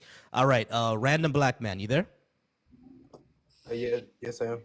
All right. Are you over 18 and do you disagree with something I have on the board? I'm 19. I was born in 2005. I'm pretty young, and I'm not extremely left, but I agree with more with what they say than right. But it's like one thing I've always been iffy about is abortion rights. Okay. It's not. It's such a walk down a narrow path of like morality, no matter which side you choose. Like your morality is gonna get questioned. If if you say it is right to get it, you are basically saying like that child if the child die, it's like it's okay that the child is dead. And it's like saying if you not okay with it and it's wrong, you are basically saying that woman is not entitled to what happens to her body. And so it's always been a slippery slope for me. I just wanted more clarification on abortion rights. And what you kind of think about it, so I kind of see my viewpoints and see what I need to fix about it. Gotcha. Yeah. Women should have the right to do what they want with their own body, and we should have a say. Now, of course, like there are like degrees of viability, right? I do agree up to abortion up to viability, because an abortion is simply ending a pregnancy. You don't have to necessarily eliminate the fetus. So we can still like keep a fetus alive if it's viable, and just have if the mother doesn't want to be pregnant anymore, we could go ahead and end the pregnancy, keep the fetus alive if it's viable, and then they go to their separate ways. Like, why shouldn't we just do that? Because it keeps what everyone wants to do. You know what I mean? Keeps the whole fetus alive. The mother doesn't want to be pregnant anymore, so she doesn't have to be pregnant. Boom, we're good. Okay, so why is getting an abortion is more normalized than setting a baby up for adoption after it is born? Because adoption is expensive, and the adoption industry sucks. That was a quick answer. Well, okay, yeah, that was it really. Thank you. All right, not a problem. I think Claudia had a question for you, and CISO Blind, I do see you and the guest request. Give me a second. All right, Claudia, you had a question for Random. Oh no, I wanted to respond to that last guess. I think it's always important to like have a femme voice in the abortion argument in case it goes in a different direction, but you handled it perfectly. No notes. All right. Perfect. I appreciate you, Claudia. All right, so Random, was that the last thing? Oh shit. Random, was that the last thing you want to say? Yeah, I'm gonna hop off. I appreciate you being up here. All right, CISO, you there? Oh, man, yeah, sorry about that. I didn't realize that's up here already. Not a Had problem. some shit. Not a problem. Are you over 18, and do you disagree with anything I have on the board? I am 37, and I mean, there's some things on here I don't really understand why you hold that. America was never great. I mean, is it not great right now? I mean, no. We got millions upon millions of people flocking here from every other place. If we weren't a great nation, why would be so many people trying to come in here legally and illegally? Well, it's just like how I told the person the last time, it's for money. Well, what do you mean? So it's for money. Like I'm sorry. They're just coming here to use us. Yeah, pretty much. America. Well, it's a couple of reasons. One is proximity. For example, my parents came from the Caribbean, right? They're not gonna go over to Europe because it's too far away. Unless unless you're like Jamaican or Trinity, or I said Trinity. Unless you're Jamaica or Trini or anything like that, then you can go over to Europe because of the Windrush generation. They accept more of them over there.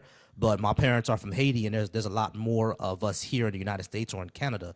So proximity, that's where they're gonna go, right? That's number one.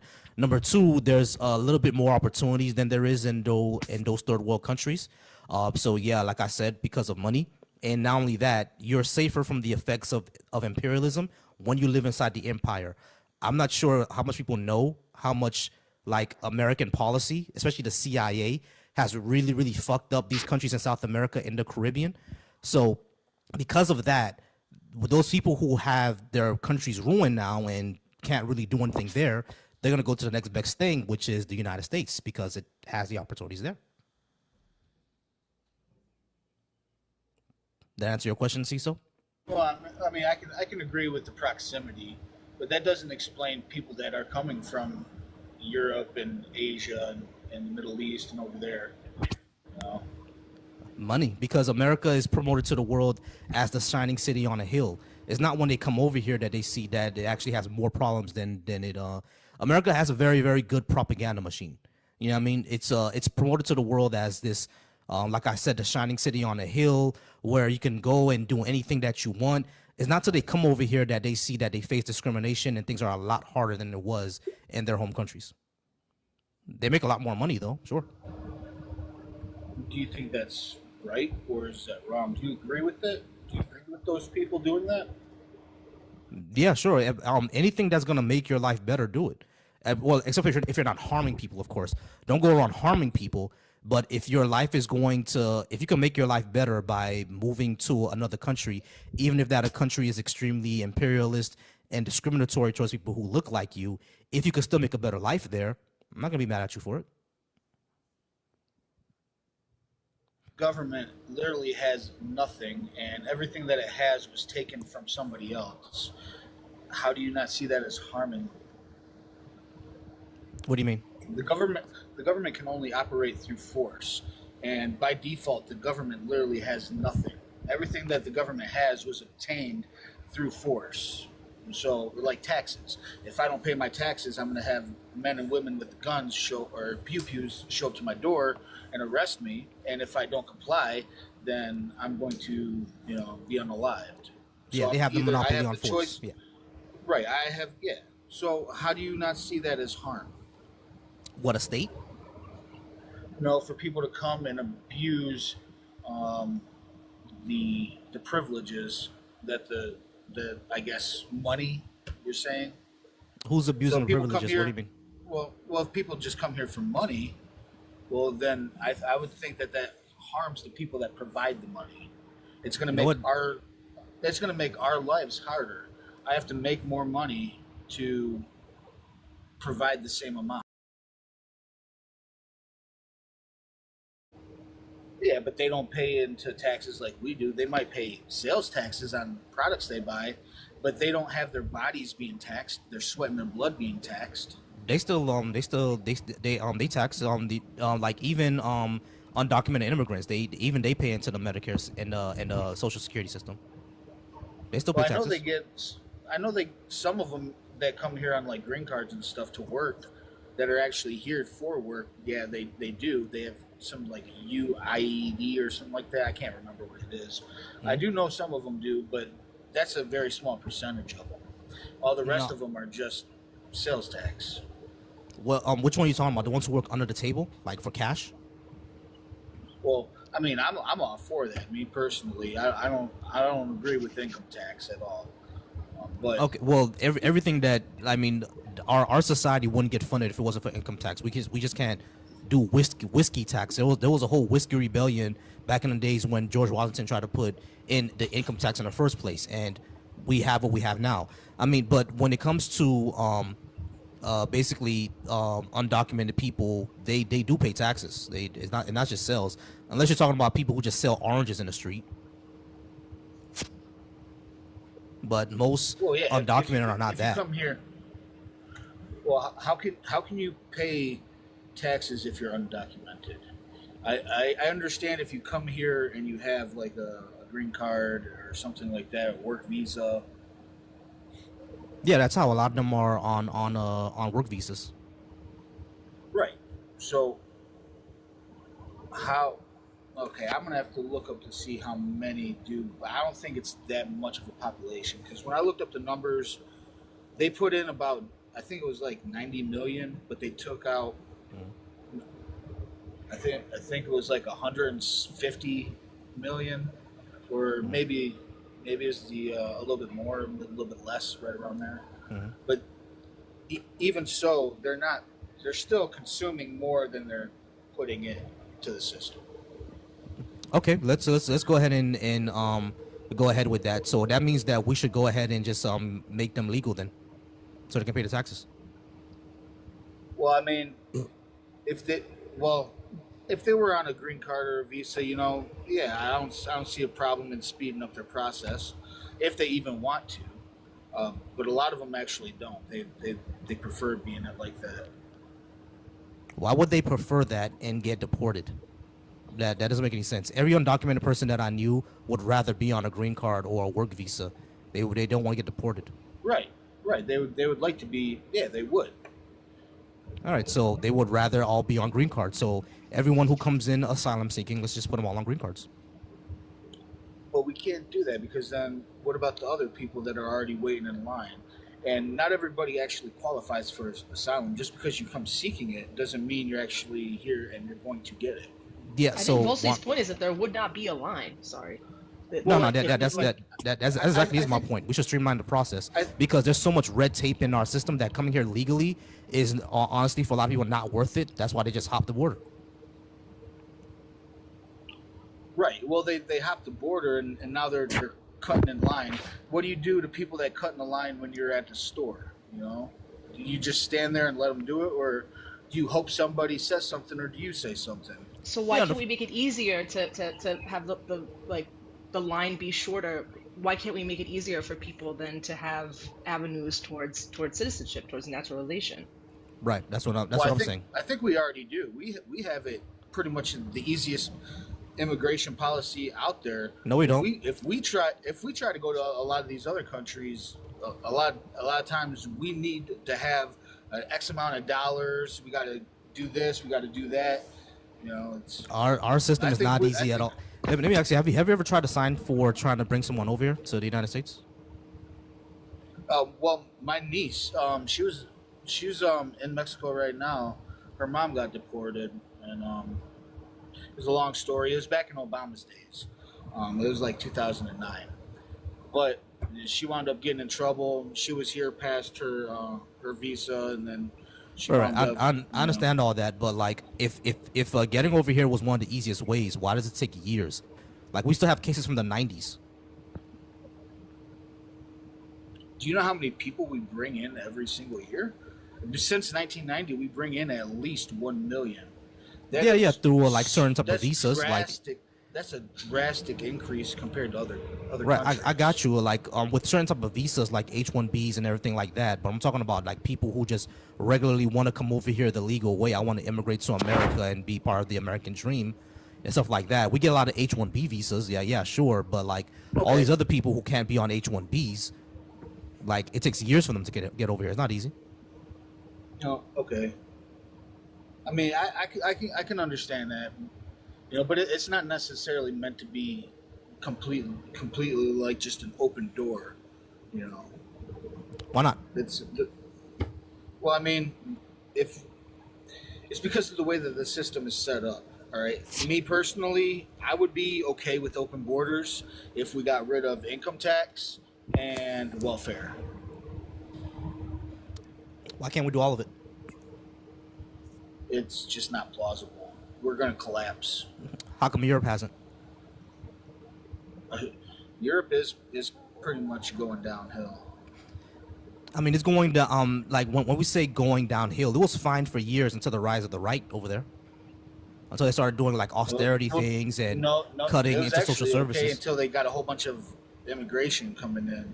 Right, when they got that. Really happened back Right, in when that immigration started coming in. 2012. When the immigration started coming in, what happened? We had the rise of the right. People started to become suspicious and racist. I don't think so. I don't think it was like that. I think that what they saw they just didn't like. How would you like if somebody started? Yeah, they saw this. You let somebody into your home, and the next thing you know, they're destroying your home. Like how they're destroying the home. How are they destroying the home? I mean, I guess you got to pay attention, because if you go, I could go find some articles, and they're destroying. The violence has gone up, crime's gone up in all aspects. I mean, it's just it's not a good thing. Yeah, but there was always like violent and crime. Like, as a matter of fact, I've seen those same type of articles. Increase. Not really. Like the increase didn't even come from the immigrants; it came from the native people.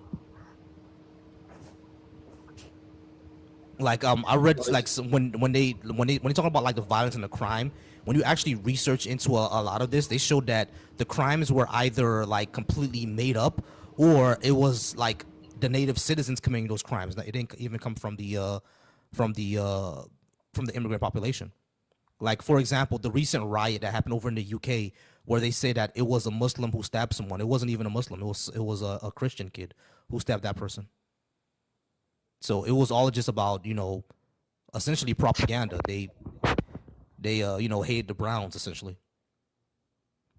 I'm not saying that none of them ever committed crimes, but it was way more exaggerated than what they were than what they were saying. I mean, I guess it could have been, but I don't know.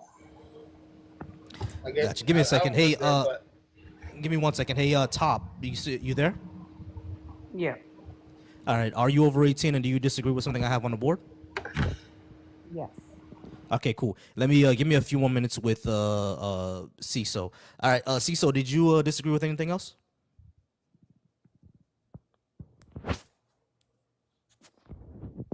well, I mean, almost everything. Like, I don't believe in universal health care. I don't believe in the right to unalive the innocent unless it's in self-defense. All right. So let's go to universal health care. Why shouldn't we have universal health care? Well, if we want universal health care, you're pretty much essentially asking for VA health care. And if anybody's a veteran, they know how bad VA is. I know how how bad the VA could be. I'm a vet myself. So I know how bad it could be, but like that entire system is plagued with an issue of not just mismanagement, but by like not enough funding. If it was funded properly, we'd probably see a much better VA system. And not only that, I always ask this question: why come universal health care works in other countries, but it wouldn't work here? I think a lot of that has to do with population size. If you take a look at Canada, they have 40 million people compared to 340 million here. So? And their wait times are still a lot longer than what ours would be when we go to the hospital. I think We have horrible wait times here. I think healthcare used to be better before government actually started getting more involved in it. Like when I was a child, so are you actually saying that like prolonged wait times are worse than people literally going into debt over their health insurance, over medical debt? Are you actually saying that like I have to wait a little bit longer is worse you used to than be able to cut I a better literally deal. Sorry, what? You used to be able to cut a better deal when it was directly between you and your physician. But now there's a third party and they force certain things. You have to have this, or they only accept this, or they only accept that. And it's actually, I think it's making the system harder. The third I'm party not would be the disagreeing insurance that company then. Exactly. I'm not disagreeing that the insurance company is the problem. I think we can all agree that the insurance companies are the problem. But I think the solution is absolutely that healthcare is a human right. And if we're like Well, part you of don't have society, a we're all right to paying somebody into. else's labor. Oh, I love this argument. You don't. I mean, so this is what I'm saying. This is where insurance actually became bad, is because private insurance before it was mandatory and it was like a government thing. When government and insurance companies were separated, it was a much better system. But now that they're in bed together, these insurance companies are getting away with a lot of things, and it's like forced, because now since they're in bed with them, the quality has gone worse and the price has gone up. So how come we just don't fix this by having a universal system where they don't exist anymore? Because the government's still going to be in control, and Nope. if you see how good of a job Hold on. Let me ask you. now, Hold what on. makes you See, think they're going to do better later? so let me ask you a question. Why aren't they in who? Let me ask you this question. Who has the best healthcare system in the planet? Do you know which country has the best? Is rated as the best healthcare system on the planet? America, we do. No. You know why we're not rated as that system? Because of our lack of access. Not everybody can access the healthcare system in America, because if you don't have a certain amount of money, You're not going to get a certain amount of care. And not only that, we have different amounts of care depending on how much money you have and even depending on what race you are. But you know who does have the best system? Like according to access, according to care, everything? France. And you know what France has? Universal health care. So what are the French doing that we're not doing?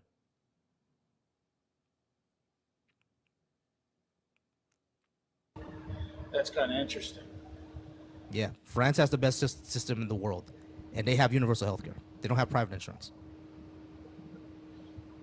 Where can I find that? You literally just look it up. Look up, like type in French system, type in the French healthcare in France, and you'll find that they have a universal system, and it's rated the best in the world. Last time I checked it out, capitalism.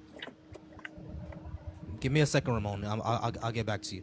But yeah, like the thing is, people usually say that, you know, we have such a large population, but I'm always like, so what? Like, we're already paying for healthcare right now. Like, we actually have a system of universal healthcare right now. It's called Medicare. We just can't access it. Unless you're 65 or disabled. Do you know how much we owe in that though? That's a crazy amount. How much we owe in that? What do you mean, how much we owe? Hang on. I'm still trying to find that.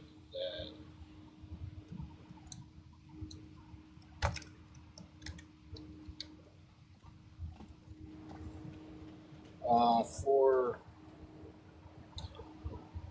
Medicare, we owe 43 trillion right now. 43.3 trillion. Just for Medicare. Okay.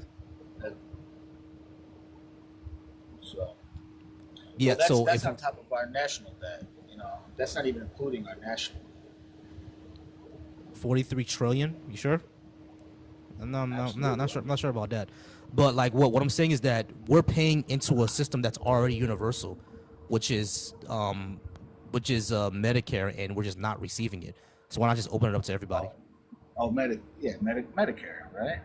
Yeah. Yeah, Medicare is we wouldn't be able to keep up with it because Yeah, we would. Everybody's paying into it. But everybody's paying into it, so we wouldn't be able to keep up with it. Even with everybody paying into it, right now, every single citizen would owe $667,000. Right here, we owe in Medicare liability $43.3 trillion. Wait, do you think, like, to access when a person becomes 65 and they access Medicare, do you think that they're paying $60,000 before they access it, or do they just access it and pay their premium?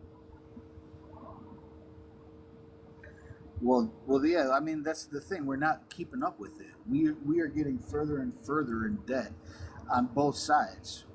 Whether it's a U.S. liability, like our U.S. unfunded liabilities, we owe $227 trillion. In our national debt, we owe $36.5 trillion. Yeah, we can actually lower that if we had a universal system. Like, even the Cato Institute studied this before. We can actually lower all that if we had the universal system. How would we be able to lower that with the universal system? Because a lot of servicing that debt is, like I said before, is servicing poverty and servicing our health care. Because a lot of people who don't have access to health care, they just go to the ER and they never pay that bill, and it gets, you know, offset onto the taxpayer. So having a universal system would actually lower all that debt. Well, not lower it like significantly, like trillions of dollars, but over the time it will lower it. We'll spend less on healthcare than we are now. Because I think a quarter of that debt is about servicing healthcare. So how you guys doing? I'm all right, Rocky. Give me a few more minutes with CISO. Actually, CISO, we're actually about out of time. If you don't mind, that's cool. I mean, if you don't want to do a panel, that's cool. No, it's all good. I usually do one at a time, but we are about out of time, so I gotta drop you and move on. But I appreciate you being up here. Yeah, that sounds good. Maybe I'll come back and we'll talk. Yeah, what's going on? I'm all right. Give me 1 second. We're still good. All right, Rocky. All right, y'all. Give me 1 second, y'all. All right, y'all. We're at about 4.5K likes, 65 people in here. Let's get us to 7K in the next few minutes. Rocky, are you over 18, and do you disagree with anything I have on the board? I wanted to chime in actually, because that guy, okay, I am over 18, just to answer your questions, and I don't disagree with what you have up there. Oh, you I want to just talk wanted to the to guy? I'm sorry about that.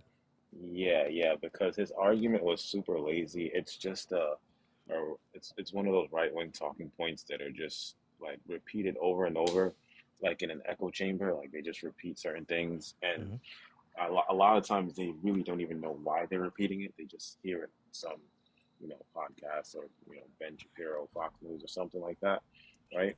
And I wanted to go into why, Hey, you see my right? headphone? Hold on, David. Hold on. Hold on. Oh, Go I'm ahead, gonna Rocky. mute myself. I'm talking to my wife. No problem. All right, so like one of the things you have to realize about modern societies, we already operate on a principle that certain things like the police, the fire department, roads, libraries, museums, all these things are they are provided like collectively by everyone. Like we contribute to them because it benefits a benefit to society, right? And there's already been studies that have compared like the U.S. to other countries, including a country like China, where they've been able to sort of completely advance so many different facets of their society by investing in their people, which includes giving them access to things like healthcare, schooling, and other public amenities. And this is why they're a front runner for, being a leader in like the world economy and just in general, right? And healthcare can be seen as one of those public goods, like and in a public health crisis, which we're probably on the verge of, is one that affects society at large because like we can't have so many people in debt that they're choosing between the pay their for their medical bills and their rent. Like that doesn't benefit society because that money that they're using for these medical expenses they can't use to own homes, to start businesses, and to invest in the economy, right? And there's always this like they always use this argument of the exploitation or you're not entitled to someone's labor and and all this other stuff, but like that contradicts other things that we already pay into that are public services, like I said, like police, firefighters, museums, and other stuff. And also, we don't claim that providing police or firefighter services is forcing someone to work against their will. Instead, it's a part of the system where workers are fairly compensated through the collective funding, through taxes, insurance pools, and all that stuff. So it's just a lazy argument because I mean, like I said, other services they wouldn't say that about the police. Like, oh, you know, um, why should we have to pay for the police? La da da da, all that other stuff. You never hear them say that. They love the police, right? They champion for the police, and it's just like we should be doing the same for, in the medical industry. We should like have a tax pool that helps to pay for the average citizen's basic needs, like in other developed countries. And there's so many like moral qualms I have with that. Like, no one is like arguing that doctors should work for free, or that healthcare workers should be enslaved, or like should have 24-hour days or anything like that. The argument is about whether society should structure itself to ensure healthcare is accessible for everybody. Because in most developed nations, universal healthcare exists without violating any doctor's rights. Like you said, in France, no one is violating doctors' rights in France, Sweden, and a bunch of other countries in the EU that have free, and accessible healthcare for their citizens. You don't hear Norwegian doctors complaining, right? That's because they're still paid for their labor. Like they're not working for free. It's just a publicly managed system. Right. Exactly. So you kind of wrapped up everything there. You know what I mean? Kind of wrapped up everything that I want to say. It's very, very. I've always thought that the entire, you don't have rights to someone else's labor is like you said, a lazy argument because we have public services. You know what I mean? And you have a right to use those public services. Those are from someone else's labor. So it's really kind of silly to me that we have this argument. And anytime we talk about these things, they say, "Why don't you just go live in those other countries?" Why don't we just make this country better and more livable to be in? Because right now we have a population crisis, or we're gonna hit a population crisis, all because the cost of living here is way too expensive. You know what I mean? If we were to have a universal system and not all of us have to go on, our jobs healthcare, then that'll save a lot of money from us if we had no more workplace democracy and we're able to raise our own wages. If we had more saying so in the workplace, then people would work less hours and work for better money. It's like it's everything is a win-win across the board, and I'm not understanding why people are against it. Right. And then we fund the police like crazy.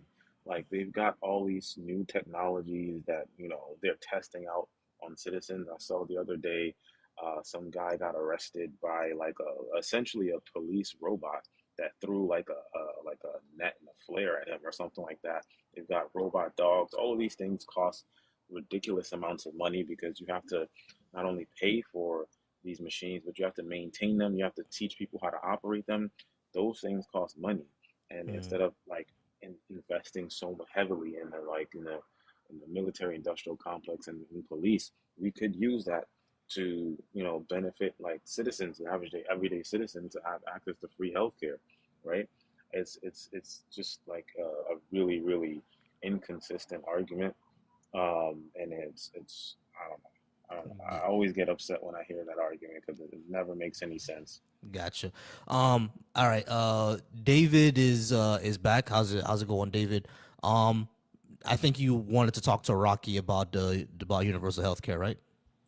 Well, no, I get what he's saying, and you bring up the firefighter argument, and are we referring to big city, or are we referring to county-wise firefighting? Because as a county firefighter, volunteer firefighter, we are not paid, yet we still show up on volunteer calls and do the same job with the same training that we pay for out of pocket. I mean, yeah, if you're a volunteer firefighter, you're not gonna get paid, but like city and county, they're definitely gonna get paid, right? No, I'm so where I grew up, other than when I lived in Philly, there was no paid firefighter within 45 minutes, and it was all volunteer, and we volunteered our time to do that, and that's how that worked. And we, I remember multiple Christmases, multiple New Year's Eves, where we had junior firefighters, which I was at the time, for a couple of them, and we would show up and we would support the actual firefighters on these holidays, not getting paid, and we would fight the fire.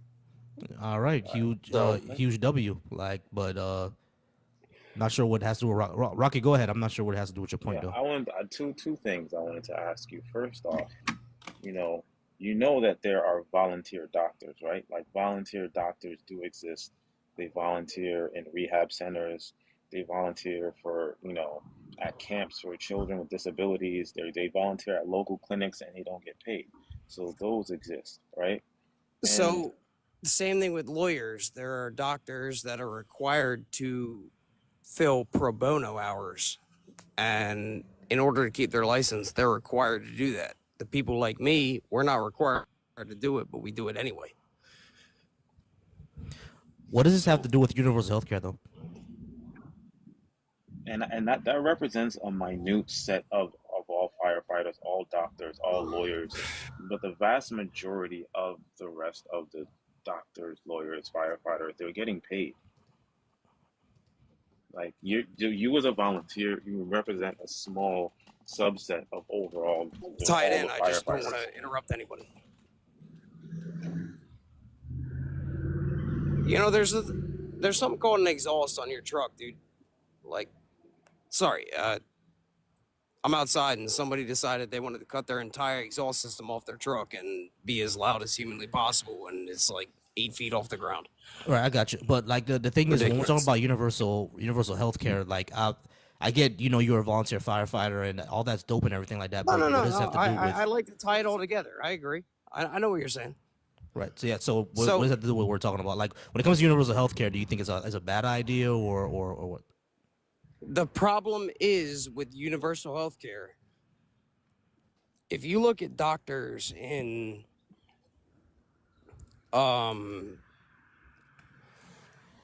let's see, Denmark, Finland, Germany. I mean, I can name probably 8 other countries if you wanted me to go on, but I could. What I'm saying is they don't get paid the same that our doctors do, and our doctors in the United States of America are on the cutting edge of everything, you know, and the reason that they rebounded and get paid for their expertise.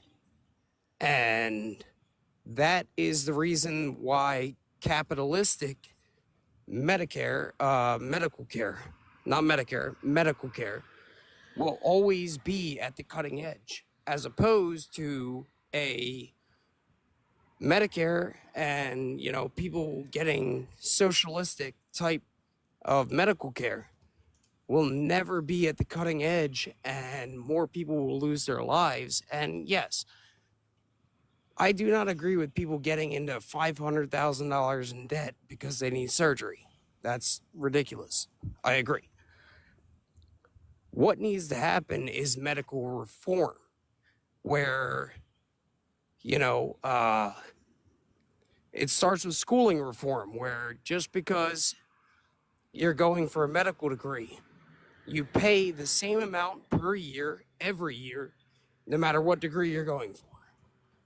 And then that will transpire into, do you get what I'm saying? No, like not really at all. When you're talking about like the when you say that we're on the cutting edge, what do you mean, like the cutting edge of like technology? Can that just be because of, you know, America just has the most money? Yeah, I mean, it doesn't necessarily mean that our health system is the best. It's just that we have a very like we're just a wealthy nation. We have a lot of money. But when it comes to access We're to, in debt. when it comes to In like excess of trillions. right, when it comes to access to care, we have some of the worst access to care like on the planet. So I how mean, is that a anybody good can thing? walk into an ER and get care, and That's not good it's access to. required. That's not really access to care. If you have to walk into an ER, you don't really have access to care. Right, but if you also have to sit outside of a primary care physician for 13 hours, that's the Where is same that? access to care. Where is that happening? Canada? No, it's not. I mean, I have friends in Canada that would say otherwise, but So do I. They don't say this. So can I are ask you a question? Though? Can I ask him a question really quick? yeah, of course. Do you know who Frederick Ludwig Hoffman is?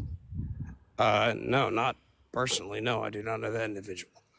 Okay, so he's a German statistician and eugenicist who created a work, a book called Race Traits and Tendencies of the American Negro, very popular book. And in the book, he claimed that Black Americans were doomed to extinction due to like supposed biological inferiority, and Ridiculous. a lot, yes, really ridiculous, right? But the reason I bring it up is like in the insurance industry and in public health, his work was like widely cited by a lot of politicians who were lobbying against free and universal health care. So he influenced a lot how, you know, just people overall, you know, the Americans Well, overall were I believe denied he means insurance. socialistic healthcare, not universal healthcare. I mean, What's the difference? Yeah. Well, obviously the Nazis and Germans, I don't know if I can say that, but they are against anything socialism, fascist, anything of that nature. They are totalitarians. So What are the what we're saying? Like you're kind of off topic. Like I'm not sure what you mean. Like what's the difference between socialized healthcare and universal healthcare? They're literally the same exact thing. I mean, I guess you can, draw comparisons due to the fact that it's paid for by the people and everybody has access to it. Yes, I mean, when it comes to that, yes, you are correct. Right. Okay. So, when we're talking about these healthcare systems, every single country that's ranked as the best healthcare system on like any list has a universal system or a single payer system. So, Right. like, why don't we just do that to give more people access to care? We have some of the worst care on the planet. Well, we actually have some of the best care on the planet, but it's a monetary system, which is why we have the best care. That we can't access. Not all of us can access it. We have the worst I mean, access to any type of good care. yeah, I mean, yes and no, but I agree with the, whatever. But what I'm saying is the places that have the, universal best care when it comes to specialized care, they're not high ranked. When it comes to specialized care, they are not in the top by any means. When it comes to, individual care and, small care and, small issues, yes. Like specialized issues like cardiology, et cetera, stuff like that. The only reason for that is that because in the United States, we focus a lot on specialization when other countries don't do that, where you could go to one doctor for basically everything, which Right, and actually that lowers doctor, the cost of all those of that healthcare, because a lot of times you don't need to see a cardiologist. Your PCP can take care of it.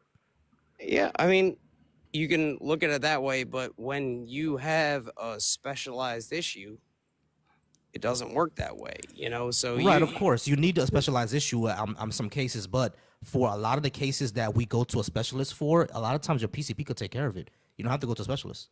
That's what Well, actually drives a lot of our cost up, because we focus so much on specialization and not just on on physical care. And well, if we had more physicians, then it well, would that's actually not lower true. the costs.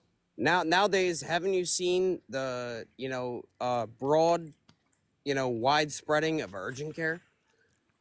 Yeah, which is a bad thing.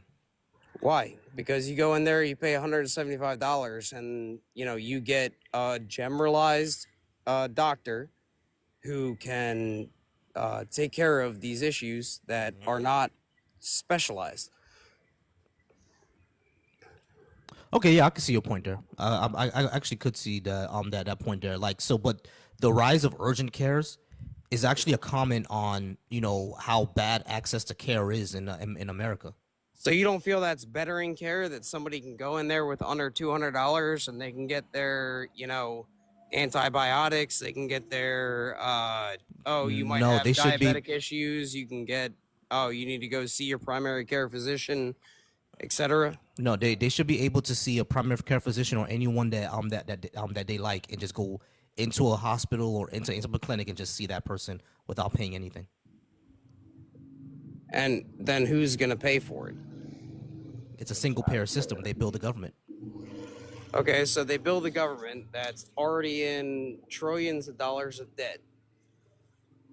Yes. I don't understand. So we make the government more in debt, so prices rise and taxes go up? If we were to actually have a universal system, part of our debt will go down because it's cheaper to do it that way. All right, let me ask you a question because Go there ahead, was a Rocky. I'm sorry.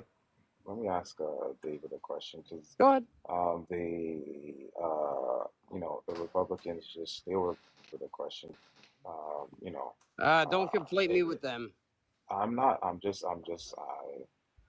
wanted to draw an analogy, if you will.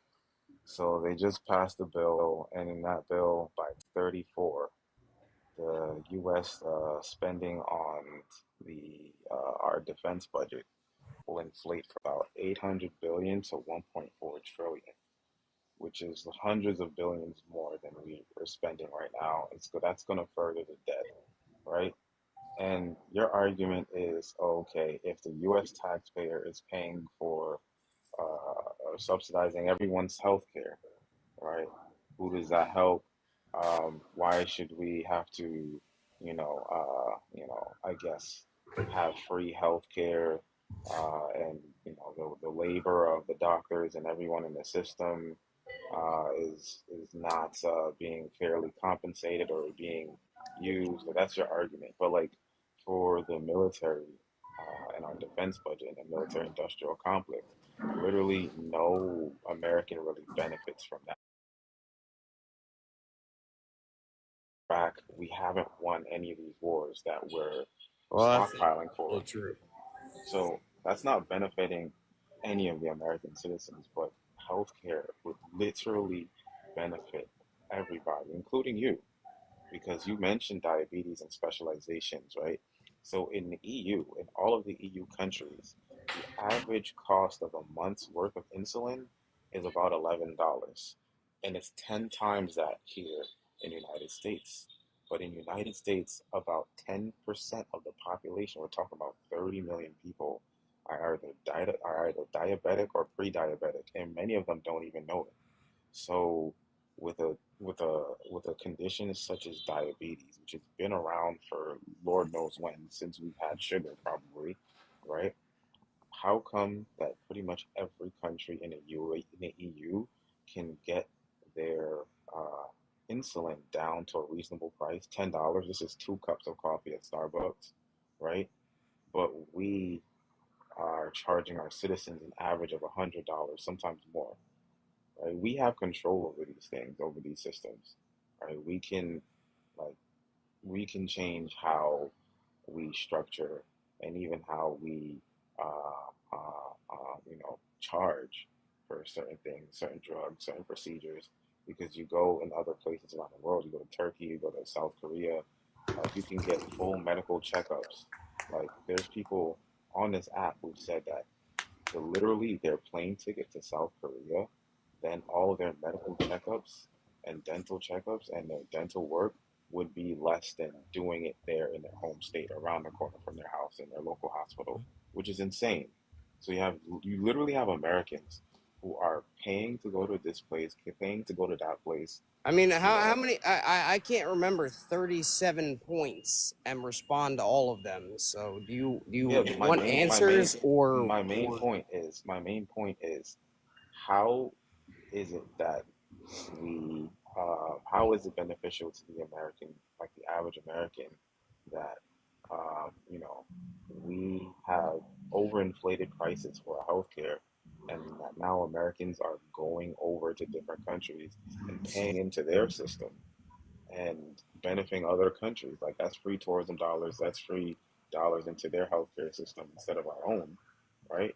That doesn't benefit anybody, but we spend so much on defense, and no one really talks about that, even though we haven't won a war since World War II. that's totally not false about the. I mean, that's totally false about the World War II thing. I mean, which war have we won since World War II? When it comes to war, it's life expenditure, number one. And yes, we withdrew from Afghanistan because their people did not want to deal with our type of government, nor did Iraq. And that's fine. What I'm simply saying, though, is you take the UK, France, and Turkey, as you brought up the three, and you put them in the United States, and that's not even 1/6 of our total geography. All right, so it's a lot easier to govern and maintain, a population that they all could fit in Alaska. That's one state. I mean, here's The what the UK has 60 million people. France has about 80 million people or so. That's more than 1/6 of our population. Yeah, Like pretty that's much like a half. a little over half. But this is what I'll always say, because people always say this, right? Oh, those countries have less of a population. So No, I was talking about space and the fact that there's roads. There are more like. all right, but If you want to fit hospitals but in David, my thing is this. So what? What do you mean? So we're supposed to be able to build that many medical centers in that large of a space in comparison to these other individual countries that fit within states. We don't have to build a whole bunch of medical centers. All we have to do is move over to a public single-payer healthcare system. So Oh, so then people have to drive 7, 8 hours in order to why would they fulfill need that. to do that? There's still Because there's still that is the space. no, there's still hospitals around. I'm not. Maybe I missed something. Did I miss something? Because I thought we were talking about a universal system. We're talking about like the space that's around. Like if we have a The universal, universal system can't work based on the fact that he brought up, so we have the firefighters, we have the police officers, we have the sheriff's office, we have all of these things that need to happen in order for our, the ambulances, all that. We have such a large mass where these things are physically impossible unless we tax people more. And if we tax people more, it's going to become a problem why? because taxes are already too high.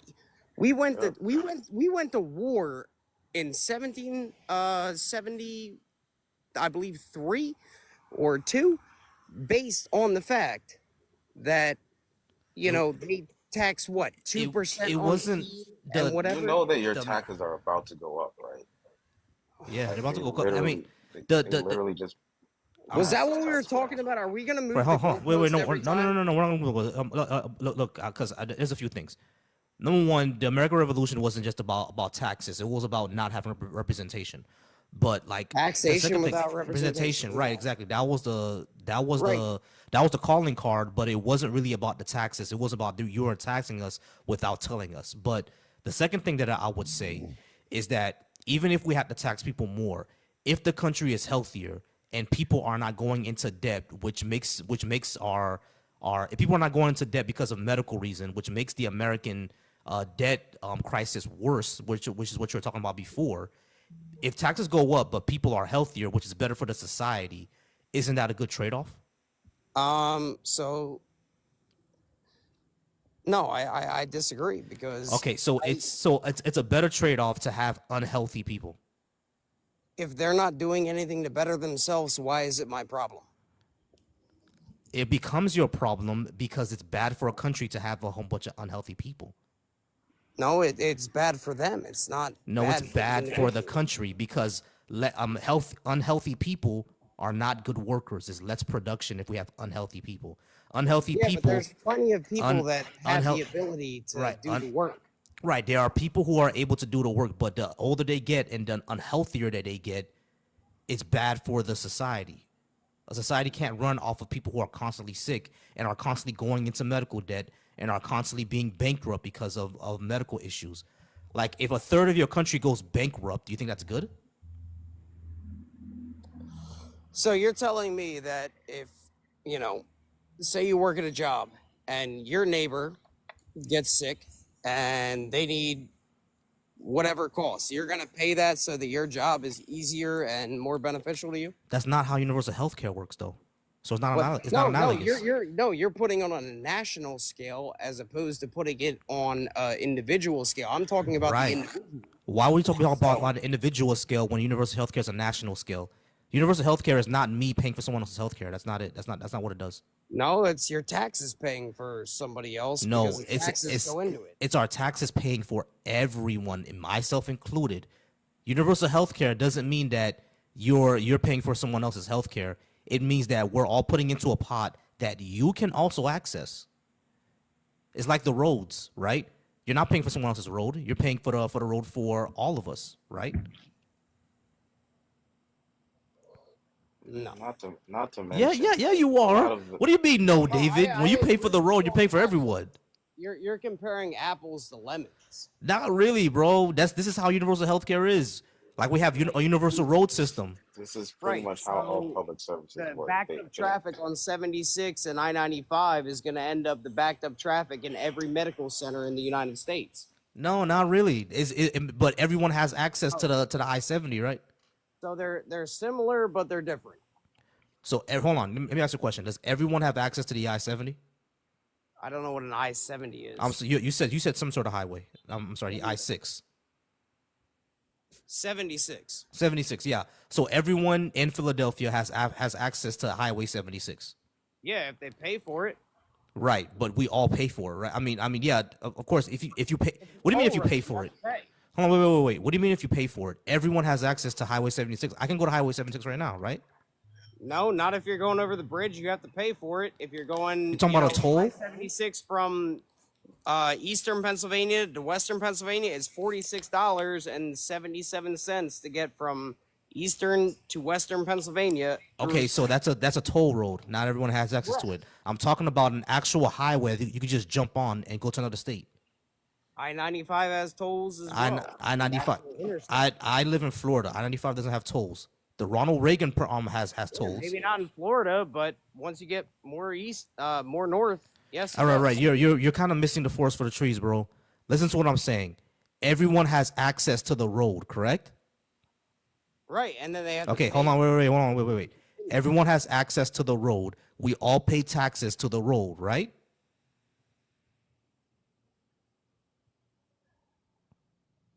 Yes, you pay Okay. tax. Okay, great. Now, what if we had a system where the only way that you can drive on the street is if you paid a monthly premium to a street company? What would happen? What would happen to everyone else who can't access to that street? What type of traffic would we have? What would be the problem? How much problems would we have if that was the case? Oh, he's teacupped. Y'all see where I'm going with this, though, right? Yeah, and that's like it's so funny because like the irony in a lot of this is that there are so many states, especially in like Middle America, Appalachia, and whatnot, that are literally subsidized by other states, blue states like California, New York, where all the businesses, tech hubs, and all that stuff is.